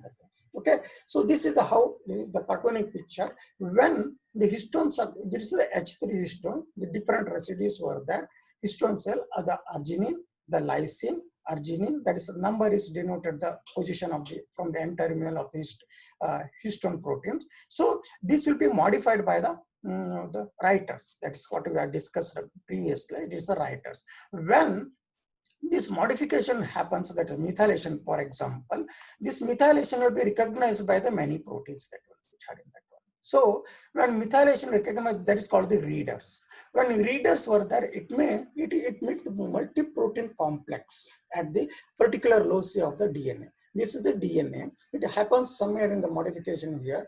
When modification happens, all these proteins are recruited at around the DNA, so that DNA becomes very, very complex. It is not open up for the transcription. Okay, so that way the repression takes place. And the alternative way also, when this is relaxed, different signature, it is relaxed, DNA will be open up so that transcription can take place. So this is how the picture, this particular promoter, the transcription factors, RNA polymerase 2 on and off that one. So this is the first general thing. Okay, when you come to the second one, when it is the histone modification takes place, the histone modification, one of the important thing, very important thing is this histone modification cannot act alone as a suppressor or the activator. It will create the binding site for the docking site for the other complex proteins like DNMTs for the DNA methylation, as well as the chromatin modulators. And chromatin modulators themselves, they are the histone modification, some of the cases that okay, that will not discuss about that. When this promoter is methylated, so the transcription factors or the RNA polymers cannot bind that one, so that the transcription cannot take place. So here there are many histone modifications in case of many diseases like immunomodulations or autoimmune diseases or the cancer. Okay, many modifications have reported it have a specific signature. Say for example H3K9 acetylation. That means histone 3 lysine 9 amino acid, the lysine I have shown in the previous slide, it is get acetylated by the enzyme called the histone lysine acetylase. Okay, when it is acetylated, that means acetylation increases relaxes the charges, so the DNA will be relaxed and that DNA will be open up, that activates the gene. Okay. And the same way, there are other signature H3K4. It is an activation. This set of the things are the activation, and this set of other things are the repression. When this happens, say for example H3K27 methylation. Methylation 3 means the 3 methyl group will be added to the lysine of the 27 of the histone 3. That means third histone H3 at a lysine 27 position, 3 methyl group will added. So lysine, the positive charge is completely dropped, and this creates the binding site for the DNA empties. Okay, or many other the chromatin modulators. This modulator, and say for example 5-methyl cytosine, that is when this modification recruits the DNA empties, that particular leucine, the DNA will be methylated, so that DNA will be completely covered with the protein complex, so that there is no accessible for the transcription factor to bind at particularly to start the what you call gene expression. Okay, this is the how the epigenetic mechanism it works. That one. Now, what do you mean by the epigenetic? So this is the generally it happens. It should happen at particular different stages of the development and the different environmental stimuli or cytokine storm or whatever the signal or the any drugs and whatever thing can happen. That one. How this epigenetic dysregulation, how it happens. That one. So we'll come back to the any receptor. Our cell has a different receptors for its natural ligand. That one. So it is like a complete, just we can give an analogy. The Ravana has 10 heads. So this receptor is for the one, the normal head, which a normal man has that one. Okay, this is for the natural ligand. So unfortunately, this is for the natural ligand. What is that one? So unfortunately, the toxins, the similar structure for the same heads, that means it can bind to the, because of the same structure, it is complementing the toxins, so it can bind, or it can bind the virus also. This is the same thing. Whatever the receptor it is binding, it is have a similar, the natural ligand is binding for the normal functioning or the normal epigenetic regulations, that one ligand. Okay, but the toxin environmental conditions, your health conditions or the toxins or your lifestyle, whatever the things, they have a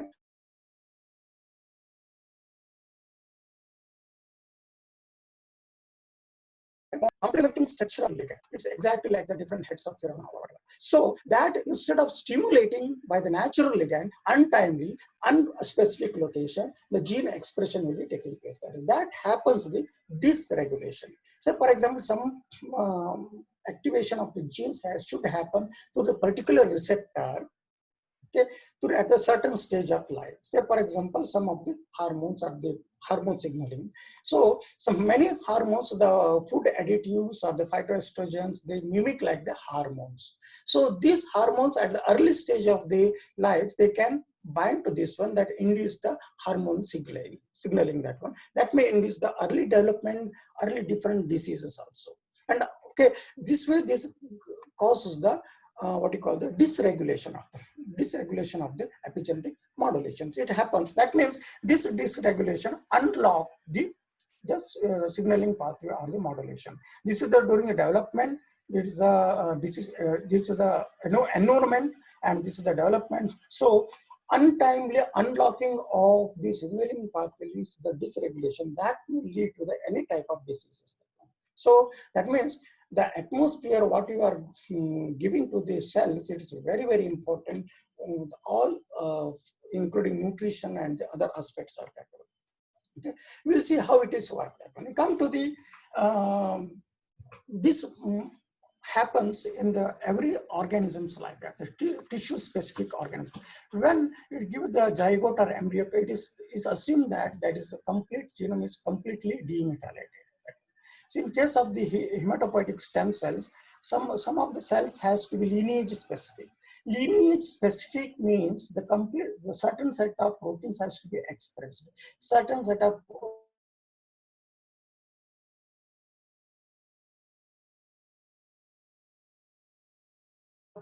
so here this is completely methylated, the demethylation. So the mature cell, when it is completely demethylated, and a particular expression will take place.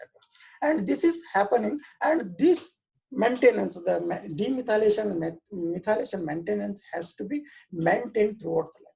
Any stimulus comes adversely or naturally, that changes the expression pattern.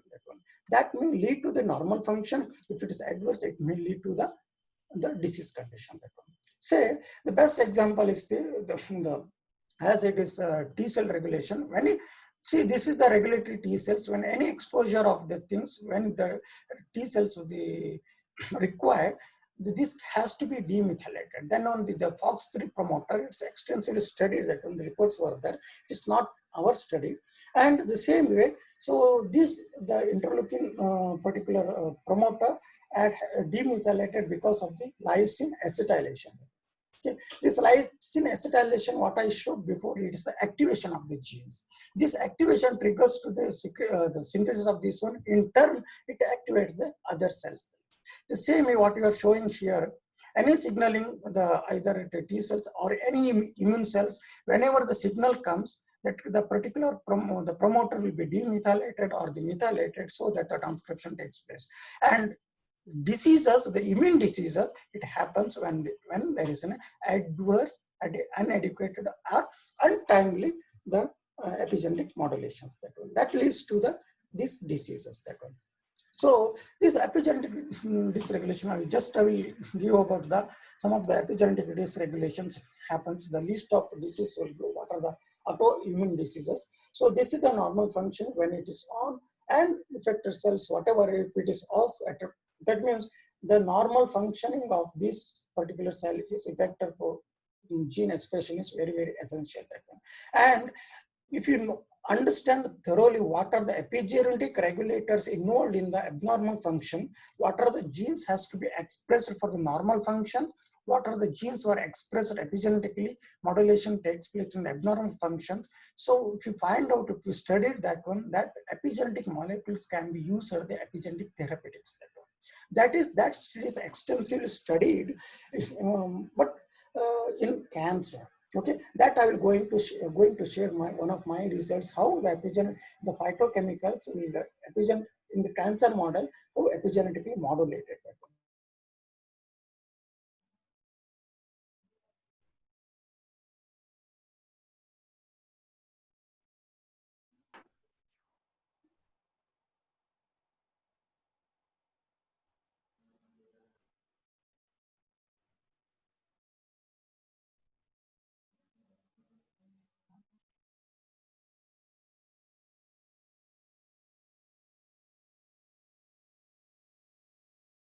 Can be used as the epigenetic therapeutic molecules. Okay, so some of the epigenetic autoimmune diseases where the epigenetic modulations takes place. Say for example, SLE, rheumatoid arthritis, and okay, so this is the what you call the epigenetic modulation takes place with the particular promoter of that. What are the differential function of the particular gene, and these promoters, either it is a hypomethylation or the acetylation, hypermethylation, that means things happen. This hypomethylation means most of the cases hypomethylation, the gene expression, but this genes has to be supposed to be suppressed, but during the adverse condition, disease condition, the unknown mechanisms may be, so that gene will be hypomethylated, gene will be expressed. That leads to the several autoimmune diseases, either it's a systemic or the organ specific. That one. So These are the some of the autoimmune diseases so far what we discussed about how the epigenetic modulations. So how the it is what are the epigenetic modulations and immunity are the autoimmune diseases what happens. Now coming to the just I will give a glimpse about the present COVID situation. The SARS-CoV-2 that is binding to the it is reported saying that it binds to the ACE2 receptor. That one. What I discussed previously, this receptor is designated for the particular function in that one. This receptor is expressed in the extensively expressed in the lung epithelial cells and liver, kidney, and the heart also, heart muscles also. Okay, and this the long time it is reported that this has a S1 and S2 part, all those things we cannot read. The spike protein it is binding to the particular receptor like this, and this is the AC2 receptor, but it has similarity to bind the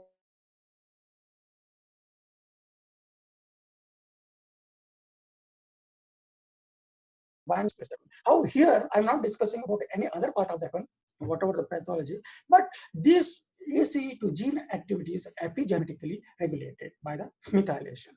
And this is also reported, and the recent studies have shown that the methylation, demethylation happens at the CPG islands at the ACE2 promoter regions. That leads to the expression of the aggressive expression of ACE2 receptor, okay, in the epithelial cells. With this is associated with the age and the gender as well as the many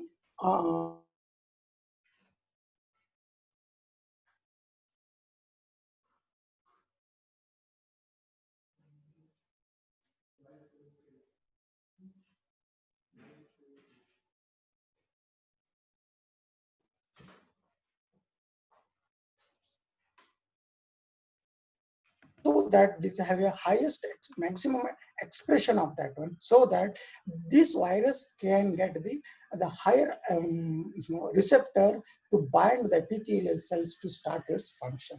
That may be the reason why the immune people have a more exposure for the or susceptible, that is more susceptible for this virus. That's one of the theory. How so this DNA epigenetic molecules which modulate this methylation can also be used as an epigenetic. The people are looking for that one epigenetic therapeutic molecules. This is where we find the ACE2, the promoter methylation. The specific CPG islands were there. The CPG islands in that one. So especially in the lung tissues, the studies have shown that these CPG islands or the proximal promoter it is demethylated. In methylation is low, means it's demethylated at the lung cells other compared to the other cells, and this is demethylation frequency is high when there is any immune compromise is there. So that leads to the expression. This demethylation leads to the expression of the receptors. The receptor can bind to the so that means virus can bind to the maximum receptor. So that may be the more susceptibility. It is correlating to the epigenetic modulations. Okay, so for this is how, so we can use these epigenetic therapeutic molecules, or we can call as epi drugs, can be used. That one, the studies were there, some reports were there that also looking for the epigenetic modulating molecules can modulate the expression of these receptors so that they can control or they can minimize the expression of receptors so that the susceptibility may be reduced. Okay, this is how the epigenetic mechanisms is towards that one. So far, we see what are the epigenetic molecules, what are the epigenetic modulations, and how it works, and for the general mechanisms. Now, we'll see what are the phytochemicals, what is our research interest also, how the epigenetic modulator from the medicinal plants and the diet. Whatever we consume a lot of the spices and the medicinal plant components, how they are essential, how they are modulating that one, that we'll see what are the things. Again, coming back to epigenetic, this all again it depends upon the environment, individual susceptibility, time, and the disease conditions. Okay, so race, gene, gender, and health status also, how it is modulating that one. Now, we'll just go back to how these epigenetic effects it's carrying to the affecting to the what you call the nutritional effect or the modulation takes place, how it is affecting the fetus or the cells and everything. The nutrition of the mother can affect the epigenome of the fetus. It's extensively studied. The reports were there. It can go to the next generation also. That means that it's called epigenetic inheritance. But it's all of, there is some controversial reports were there. But still, there is some strong evidences were there. Epigenetic inheritance is that it is extensively proved that one. And the same thing, it's a nutritional condition as well as it is the hormone. Okay, stress and other things also it can carry to the epigenetic. That will show that some examples were there. And also these epigenome or maybe the junk foods or the non-diet, non-nutritious molecules, they can modulate the epigenetics, so epigenome, so that it can becomes the obese or whatever the things. Okay, now one of the epigenetics, one example, this is the study what we did, or the how the environmental conditions change the epigenetic signature. Okay, these are the study published in PNAS, and they are identical twins, the homozygous twins, and they found okay, they have a different genome, similar genome, and the similar epigenome at the earlier stage when they are infant. Okay, when they were they collected the age of 3 years, this is the staining of particular chromosome. So see the epigenetic signature, it's a staining of the methyl cytosine antibody, and the epigenetic signature is almost similar. But these sisters were grown in different environmental conditions, and after the 50 years, that epigenetic signature is changed drastically. This is the one view. When they analyze the DNA methylation pattern, the particular locus of a genome of the identical twins at the age of 3 as well as the age of 50, they find that there is a tremendous difference between the epigenetic signature at the age 3 and at the age of 50. So the environmental condition, even though the genome is same, epigenome will be changing that one. This is the classical example, classical study.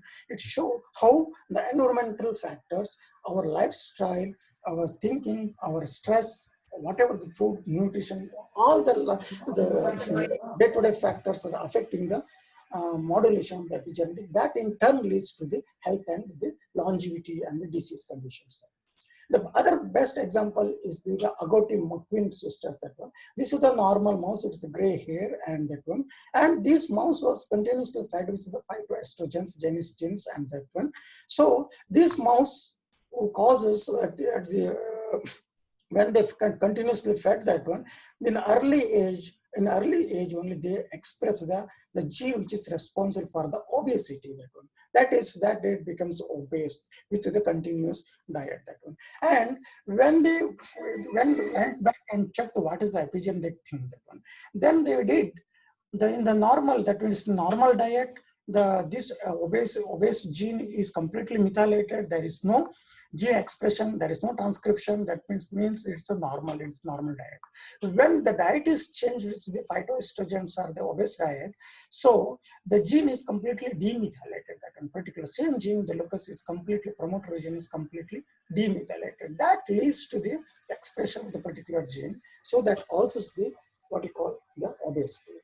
And this can be taken to the multi-generational as well as the transgenerational. That's the ectopic agot expression. It happens in the womb and it can be developed to the offsprings, how it can goes to the next generation also. This is the study shows the female when exposed, this is the first exposure, the fetus level only it is exposed, it goes to the next generation, and it can go to the next generation up to, this is the transgeneration, this is multi-generational, and it means the transgeneration. So it can go to the multi-generational as well as the transgeneration. Multi-generation means it can go to the offspring. Transgenerational, this is the transgeneration, it is already exposed at the womb. So that effect, whenever the effect is there, it will be when it is come to the, that is also expressed in the, when it becomes an adult. In case of the females, when exposure is there, it can go to the 3 generations, but in case of male, it can go to the only extended. Studies have shown that when any exposure, environmental factor, abnormal exposure is there, that can cast to the next generation also. That is the experimental to this one. Okay, so far what we studied is how the epigenetic modulation happens with epigenetic inheritance, how it is transmitted to the next generation thing. So now I hope I make you understand what is epigenetics, what are its modulations, what are the functions, and how it is inheritance, that one. Now we'll see the how, and also we'll give the overview of some of the epigenetic autoimmune immunity, how it is affecting that one. So in case of the immunity and immune diseases, these epigenetic modulations is still it is in a primitive, that one. These studies, extensive studies in case of the cancer models, that one. That I'm going to share some of the my studies also, and how the phytochemicals modulate the epigenetic modulations, that one. This is the same old story, and epigenetic modulators, that is DNMTs, TATs, demethylases, protein arginine methyltransferases, lysine methyltransferases, lysine deacetylases, and polycomb complexes, that I have not discussed these things. And these are the chromatin remodulators. So because of time, there's too much thing, so no need to discuss about that. Okay. Now in our study, just hereafter I will explain our study, what we are going to what we are working on, that the natural phytochemicals, natural chemicals, which we are taking as either in day-to-day life as a dietary chemicals or the medicinal plants. We have analyzed around 3,000 molecules natural for the different what you call data bank, and we selected the few chemicals, few compounds which are epigenetically regulated, and it was reported to that one. Okay, and the different function of that one. Our aim is to understand the mechanisms involved in how the phytochemicals are modulating modulate the disease condition through the epigenetic mechanism. That one of the things I will explain, the most extensively studied the molecule like the curcumin, that one. Okay, so this is our study, that one. So this is the one of our studies. We studied the only few compounds. It's curcumin. It is extensively studied molecules in many signaling pathways, affecting DNMTs, PRMTs, and everything. And EGCG, it's a T polyphenol. This also has a tremendous effect on the epigenetic modulator. Okay, this is all about the DNA methylation and the epigenetic modulation. Now I introduce the other molecules. Other molecule, that is other epigenetic modulation, that is called the arginine methylation. What we are studying in the arginine modulation. So these are also the histone modifications. That means arginine will be modulated, arginine will be methylated, that one, and the histone protein as well as the non-histone proteins. That is called the arginine methyl transferases. That is called the PRMTs. Okay, protein arginine, R is for the arginine methyl transferases. Okay, what it does, there are multiple different class of the PRMTs. That is type 1, type 2, and type 3. Okay, coming back to the arginine molecule, arginine side chain of the protein, it's the R molecule, it is the guanidine group, it has 3 nitrogen atoms. Okay, there are 2 proteins for that is called the type 1. It comprises PRMT 1, 2, and 3, 4. Okay, our interest is the type 2 PRMT, that is PRMT 5. That what it does, so the histone proteins also rich in the arginine residues. Okay, these arginine residues will be, methyl group will be added to the arginine. That is, this is the methyl group is added to the nitrogen atom of the arginine, so that the positive charge of the arginine molecule will be reduced. So the interaction between the DNA and the histone protein will be relaxed, or it will be altered.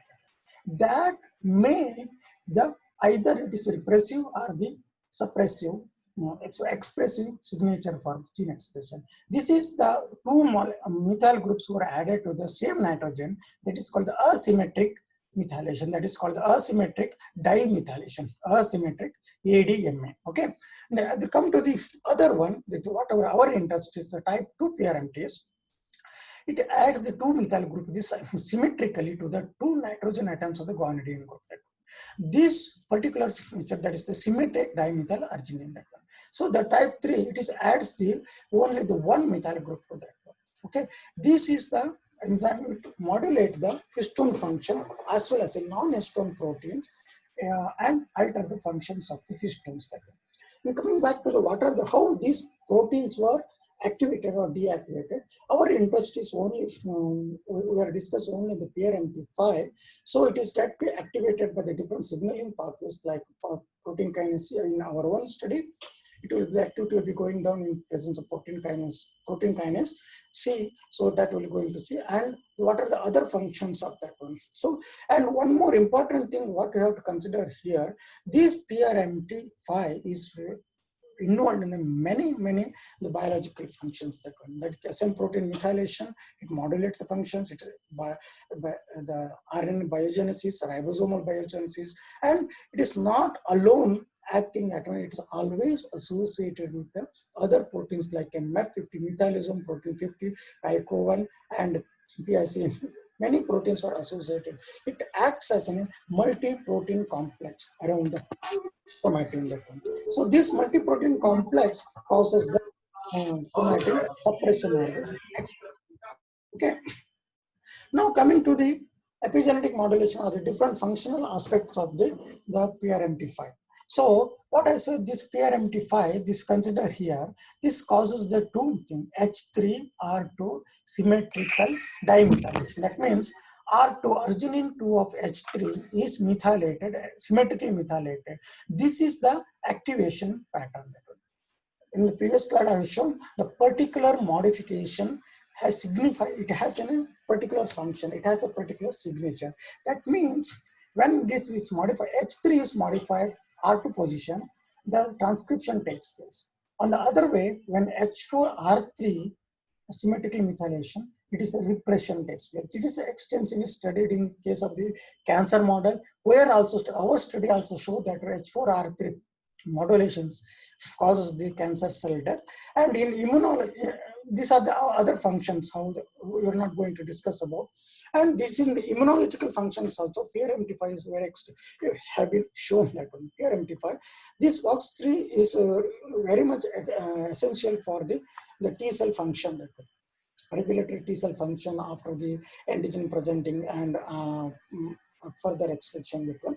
So the PRMT5 expression is at the particular position H3R2 is noted for the expression of the FOX3, FOXP3 protein that one. Okay, here also the cytotoxic T cells of the PRMT5 involved, and this PRMT5 is targeted for the also not only the cancer modulator, also for the immunotherapy. The PRMT5 is used, can be used. The studies are going on to immunotherapy. Okay, so now we'll see the what are the milestones of the roadmap of the PRMT5. Okay, this is the PRMT5. There are a lot of studies were there for the small molecules, the synthetic molecules, which can inhibit the PRMT5 function that one. So the preclinical and clinical studies were conducting that one. So this is the recent update that one. Our intention is, see here the function, what it is, what are the different function it does.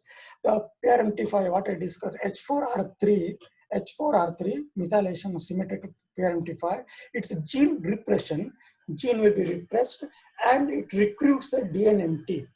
Okay, it recruits the DNMT and causes the DNA methylation along with the histone modification that causes the what we call the gene suppression. Okay, that is our interest. Where I will explain how it happens in our case using the curcumin acid or molecule. Okay, other functions were transcription repression with unknown mechanism. Okay, H4R2, these are the things we reported. These are the unknown mechanism, but the localized expression or the localized chromatin suppression or the localized chromatin expression will taking place at the particular gene expression. Okay, now ours will come to the that one. So PRMT5, it is noted that it's extensively overexpressed in multiple cancer models. That's why it's a novel targets for the targets for the drugs that okay, cancer drugs, and as well as the immunotherapy. That what I have shown in the previous slide.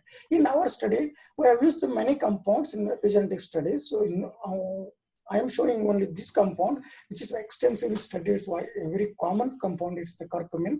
So we use every day that one. So the study has been conducted in the different cancer cells. That is 4 to 5 different cancer models, cancer cells we have used to rationalize the common mechanism which is induced by the curcumin on the PRMT5 regulation. So first we study the gene expression. So while curcumin at the different concentration, it reduces the PRMT5 gene expression as well as the protein expression is reduced. And also our intention is this one, that is the H4R3 symmetric methylation. So gene expression is going, and H4R3, it is a suppressive marker. It's so that it's a suppressive marker. It is this expression is going down that one. And this is the ratio where see H4R3 and to the pan H4. There is a tremendous decrease in the H4R3 methylation at the particular site. That one. So that means the curcumin down regulates the PRMT5. It is the mechanism. We don't know at this stage we don't know the mechanism, but we wanted to see the mechanism. Now what we did, it is the expression or the suppression, it may be the two mechanisms. One is the gene expression, or the particular molecule can directly bind to the protein. But and both can be happen. To find out the modulations, how it is modulating, because inhibition completely inhibition of PRMT5 may affect the other adverse effect, because PRMT5 is very, very essential for the normal function also. So now we analyze the promoter mapping of that one. What are the transcription factors which is binding to the promoter of the PRMT5? That one. We found that on the SP1 and a nuclear factor, that is specific protein 1 SP1, as well as the nuclear factor YA has a specific site. That one. To find out that whether these transcription factors are essential or causes that of PRMT5 expression. So what we did, first we checked what is the expression of these transcription factors in case of this particular phytochemical. So our studies as well, the previous studies also showed that this SP1 is reduced by that one. So that may be, there is no SP1, there is no PRMT, that means SP1 is not binding the PRMT5 promoter, so there is no PRMT5 expression. That one. The other also we have found NFYA also, it is completely reducing that one. This is the intensity graph where we see the decrease of this transcription factor upon this particular phytochemical treatment. So that may lead to the down regulation of the PRMT5. Okay. Now we have to find out how it is down regulating that one. In the normal cell, whether we have to prove that one, whether these particular transcription factors are binding to the promoter of the PRMT5. To confirm that one, we did the the chromatin immunoprecipitation using the SP1 and NFYA. Okay, this is the promoter. These are the two regions where the R2, where the primers were designed from this to this, and the other primers were designed from this region to this region. So the -64 to -227. It harbors the two NFI binding set and two SP1 binding set. Okay, then we did a chip analysis and PCR. Then we found that in the normal, when the untreated that one.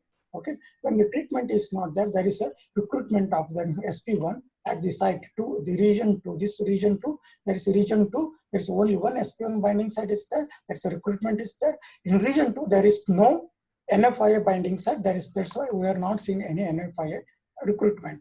The same way, but in the region 1, there is untreated, this is, okay, there is a recruitment of both SP1.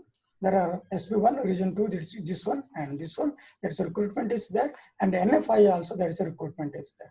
This we have studied in both multiple cancer cell lines, and also show that this is in presence of curcumin, that recruitment is completely abolished. That means the level of SP1 and NFI is reduced. There is no SP1. That's why there is no transcription of the PRMT5. That also we have shown. It is shown here. This is the treated. There is a recruitment of the R1 of the what you call the NFIA, and this recruitment of SP1. The similar studies were found in that one. So this confirms that means the NFIA and SP1 transcription factors are recruited at the promoter of the PRMT5 when there is expression is there. But this expression has to be suppressed in the disease conditions. Okay, so this expression, so that how it is happens. So we'll see that.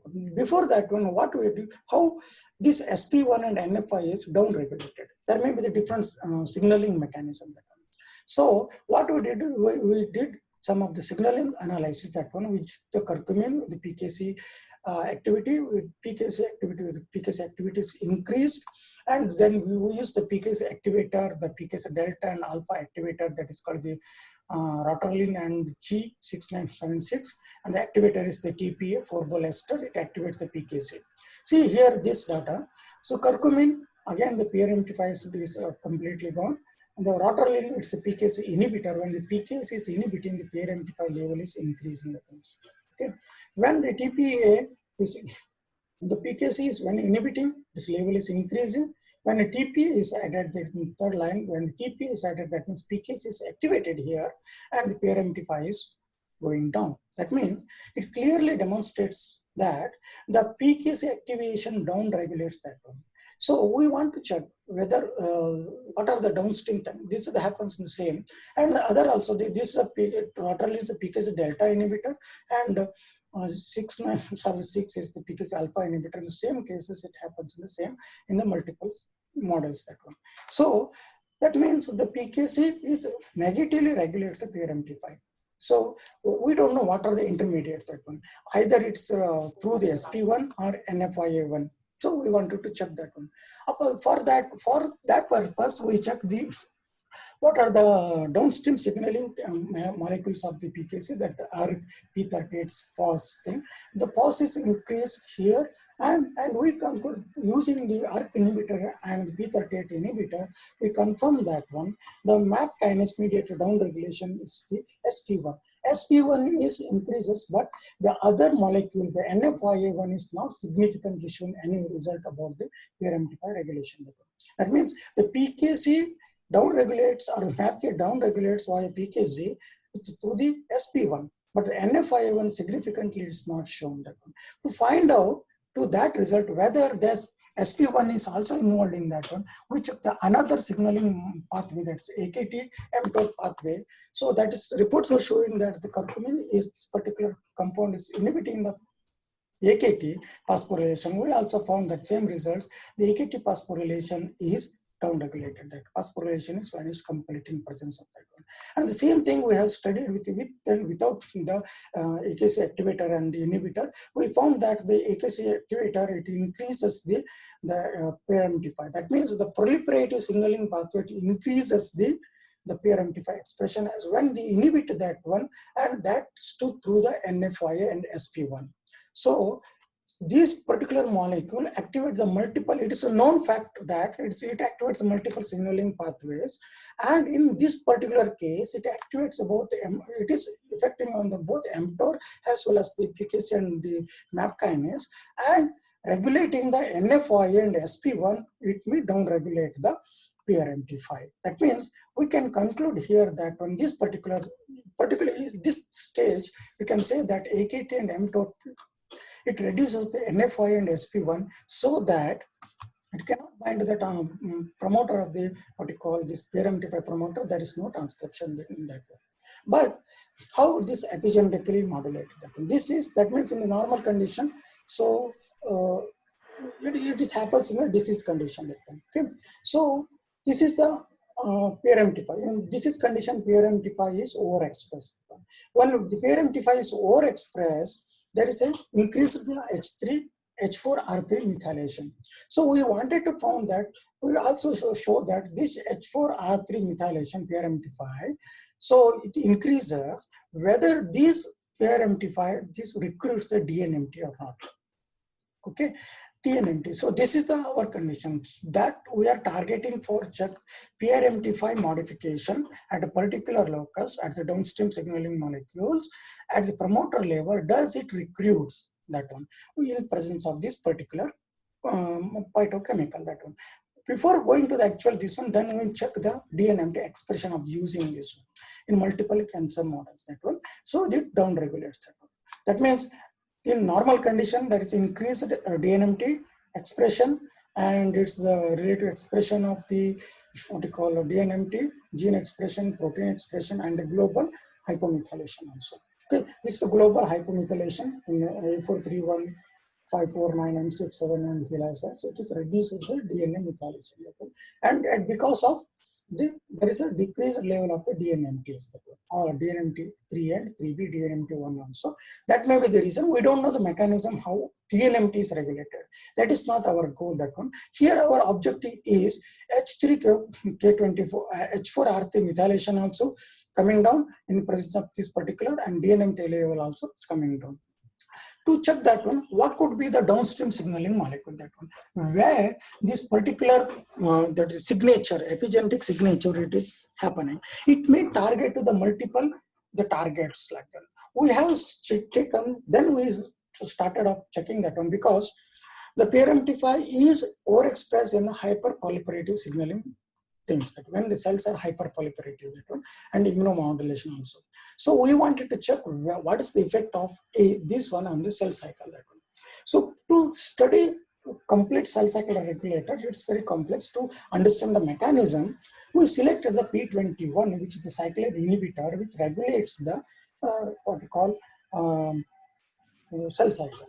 We assume that, we hypothesize that this H4, increased expression of the PRMT5, the H4R3 symmetric dimethylation and the CpG methylation happens at the P21 promoter.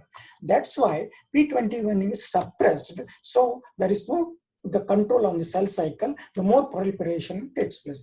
To prove that one, that hypothesis, what we did first to analyze the what is the expression level of P21 in presence of this particular phytochemical, that one. So there is an increase in the gene expression. That means when this phytochemical reduces this signature, okay, H4R3 and CpG methylation in our previous slides, and it increases that one. That is a correlation, that one. That may be the transcription regulation. Okay, so then we check the protein also. This repressive mark is gone. That means protein is also increased, that one. So in order to find that one, we find out whether it's the transcription regulation or the DNMT is recruited at the particular promoter region. So what we did, so we did the promoter scanning of the P21 promoter, that one. It has a lot of CpG island, that one, CG, this one. Then we did the methylation specific PCR using a specific primer, that one. So here we found this is the untreated and the treated with the 2 and 20 micromolar. There is unmethylated, there is the unmethylated, that one. There is very low signal is there, that one. Okay. When there is no treatment, that methylation is increased at that particular. That means these all CpG, the islands are the methylated in the normal things. Okay, in the normal thing, so that's why there is no transcription taking place. The transcription factor cannot bind here, so there is no transcription. When the treatment is done, this methylation is completely vanished. That means it is completely demethylated. Okay. These are the completely demethylated. It could be due to the low expression of the DNMTs. There is no sufficient number of DNMTs to methylate that one. That's why it is demethylated, or it could be the TET, that is the demethylasis, that one. That this shows that it's completely at the rate of the methylation, that one. Okay, this is done by the methylation specific PCR by after bisulfite conversion, that one. Okay, so now we have to find out then what is whether it's a DNMT is recruited at the particular site or not. Now we assume that this is the P21. These different regions were there. H4 is there. H4R3 is the suppression marker. When H4R3 symmetric methylation, it recruits the DNMTs here. So when DNMT is recruited, there is no, it is H4R3, there is no transcription. But in our study, what we did, so the chip, during the chip, we did the chip which is the H4R3 methylation in the DNMT.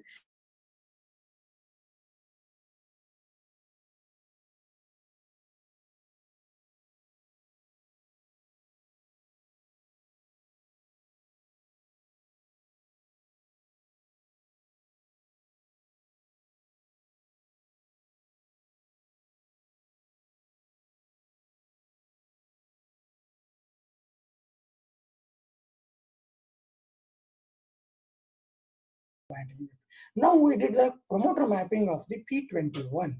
Okay, the P21 promoter mapping we did, that is, we found the P53 as well, the KLF4, but P53 is in the distal promoter and KLF4 is the proximal promoter. And P21 regulation also the different mechanisms were reported, that's P53 dependent and the P53 independent mechanisms. Now we focus only on the P53 independent mechanism, so that we wanted to know whether KLF4 is recruited at the particular pattern.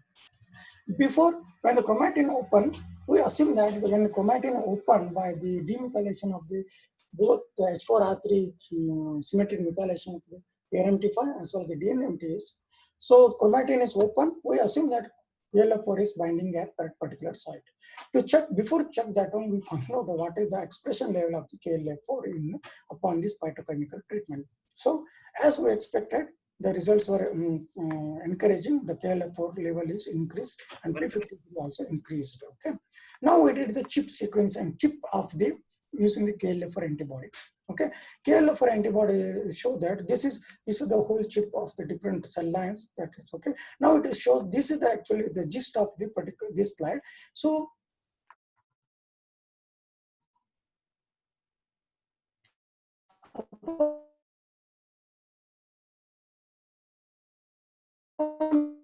KLF4.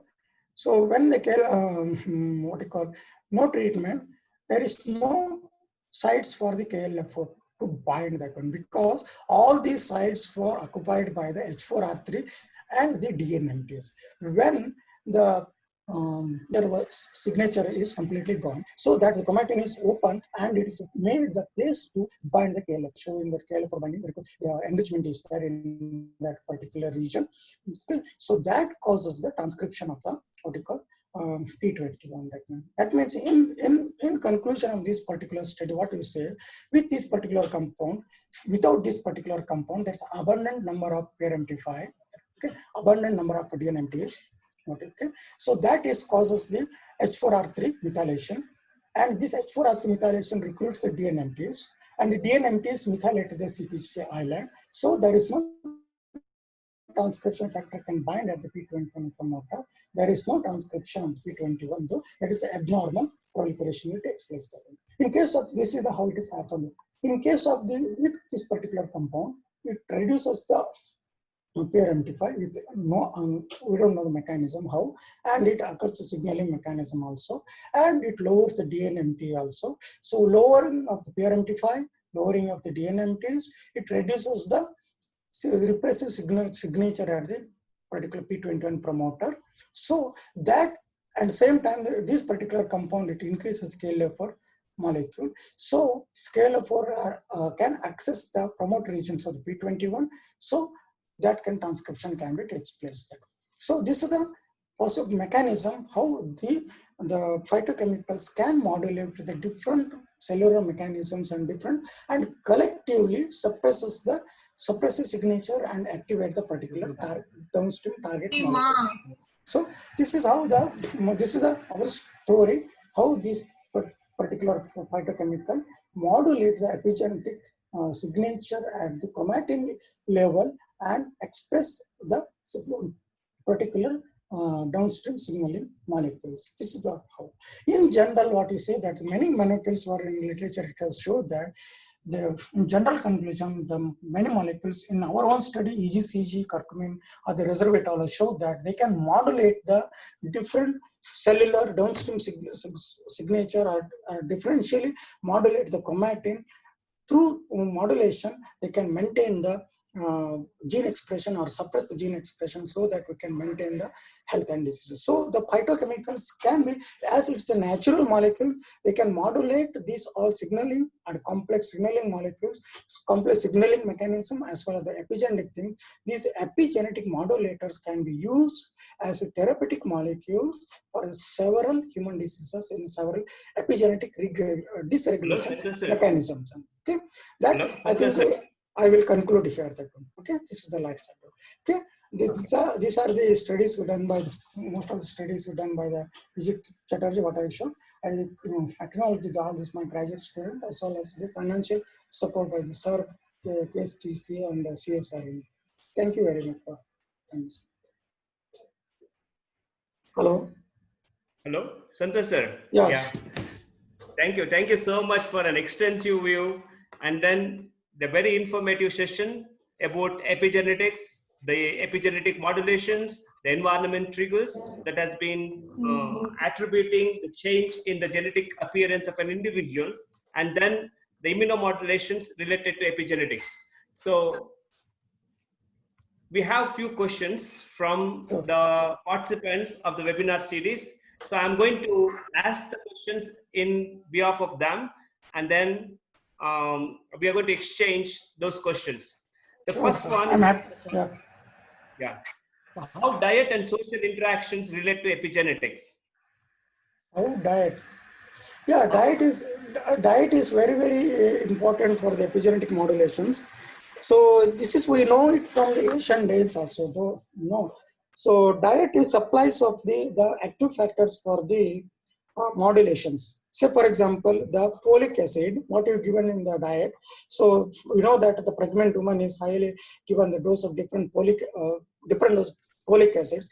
The folic acid is required for the substrates for the methylation thing. The methylation substrate is the S-adenosyl methionine. This is the SAM. SAM is synthesized by the folic acid is involved in the synthesis of the SAM. That one. So these all nutrients molecules are very important. That one.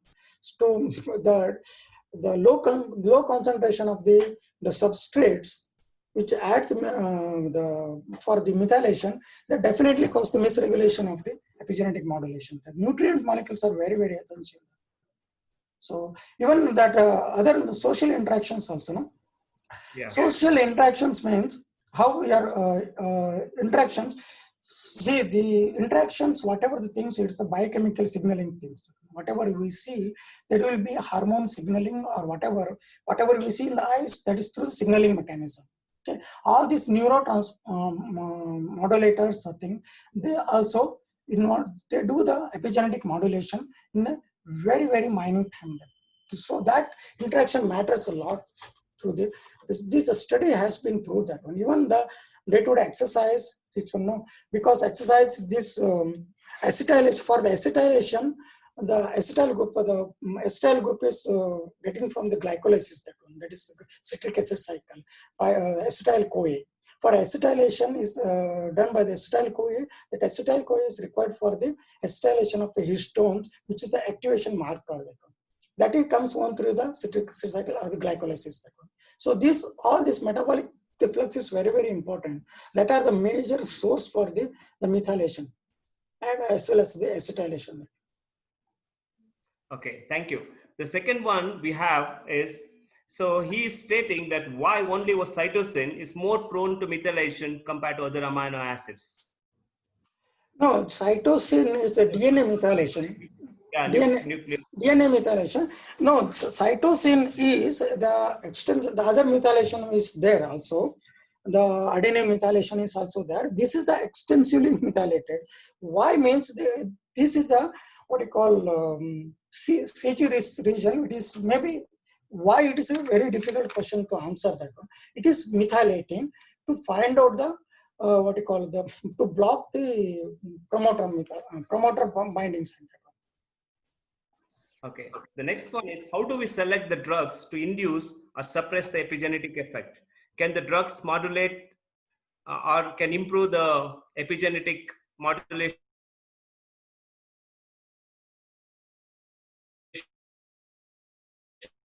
Of course, it's our own studies there. We have shown that these phytonutrients, they can revert the epigenetic modulation which is triggered by the toxins.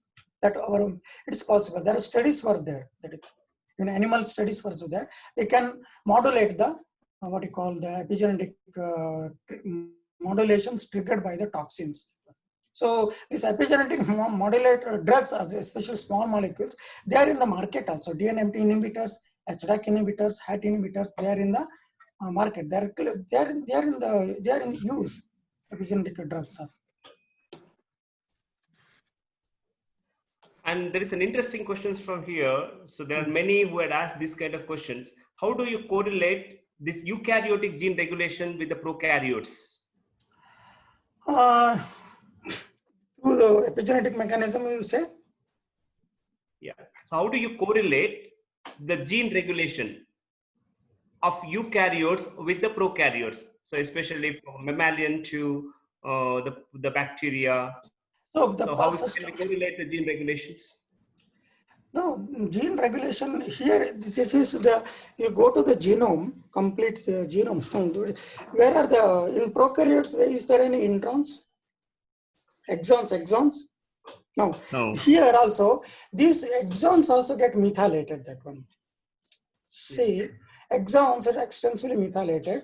The alternative splicing, when there is an improper methylation, these are proteins are also involved in the, I have shown that one. The PRMT5 is involved in the splicing also. So this is very actually complicated story. It's not one particular protein or one particular enzyme is involved in the regulation. It's a complex of proteins, or it's a, act as a multi-protein, multi-complexes. That is, it's very, very complicated thing. But to understand the mechanism, we are going for the one by one to particular protein, how it is. Okay. So the last questions, we have two questions from two different individuals. The one he asks, how our thinking affects our gene expression. Is it going to modulate positively or negative thinking on negative on gene expression? One. The second related one is, if we give twins same food and environment, does individual thinking affects gene expression? How do you correlate this? Eukaryotic, the same. That is, I think, see, epigenetic is emerged very recently. There's a lot of studies were conducting how epigenetics is affecting through the thinking, that one. There are many videos are in the YouTube also, the people are saying that how you think the gene expression is happening, that one. That is there already studies, but for in a conclusion way, it is very difficult to say, it is an early stage to say that one. This thinking gives this negative, or this thinking is a negative, positive. It's very early stage to tell that one. But many studies were there during exercise, good thinking, but that is show the difference modulation in the cellular level. That is there. But very particularly or very specifically, it is difficult to say at the early stage. Definitely it will change the gene pattern. The studies were there.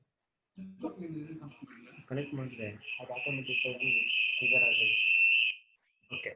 Santhosh sir, thank you. Thank you so much for your Thank you. extensive information. Really, we got a lot of positive responses from both participants from Zoom as well as in Facebook.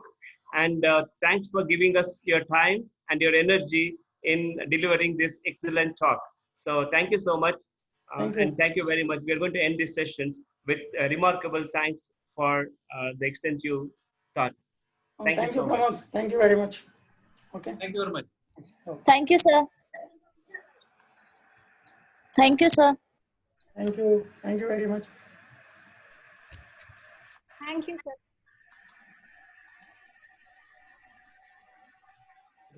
ನೋಡ್ಬೇಕಲ್ಲ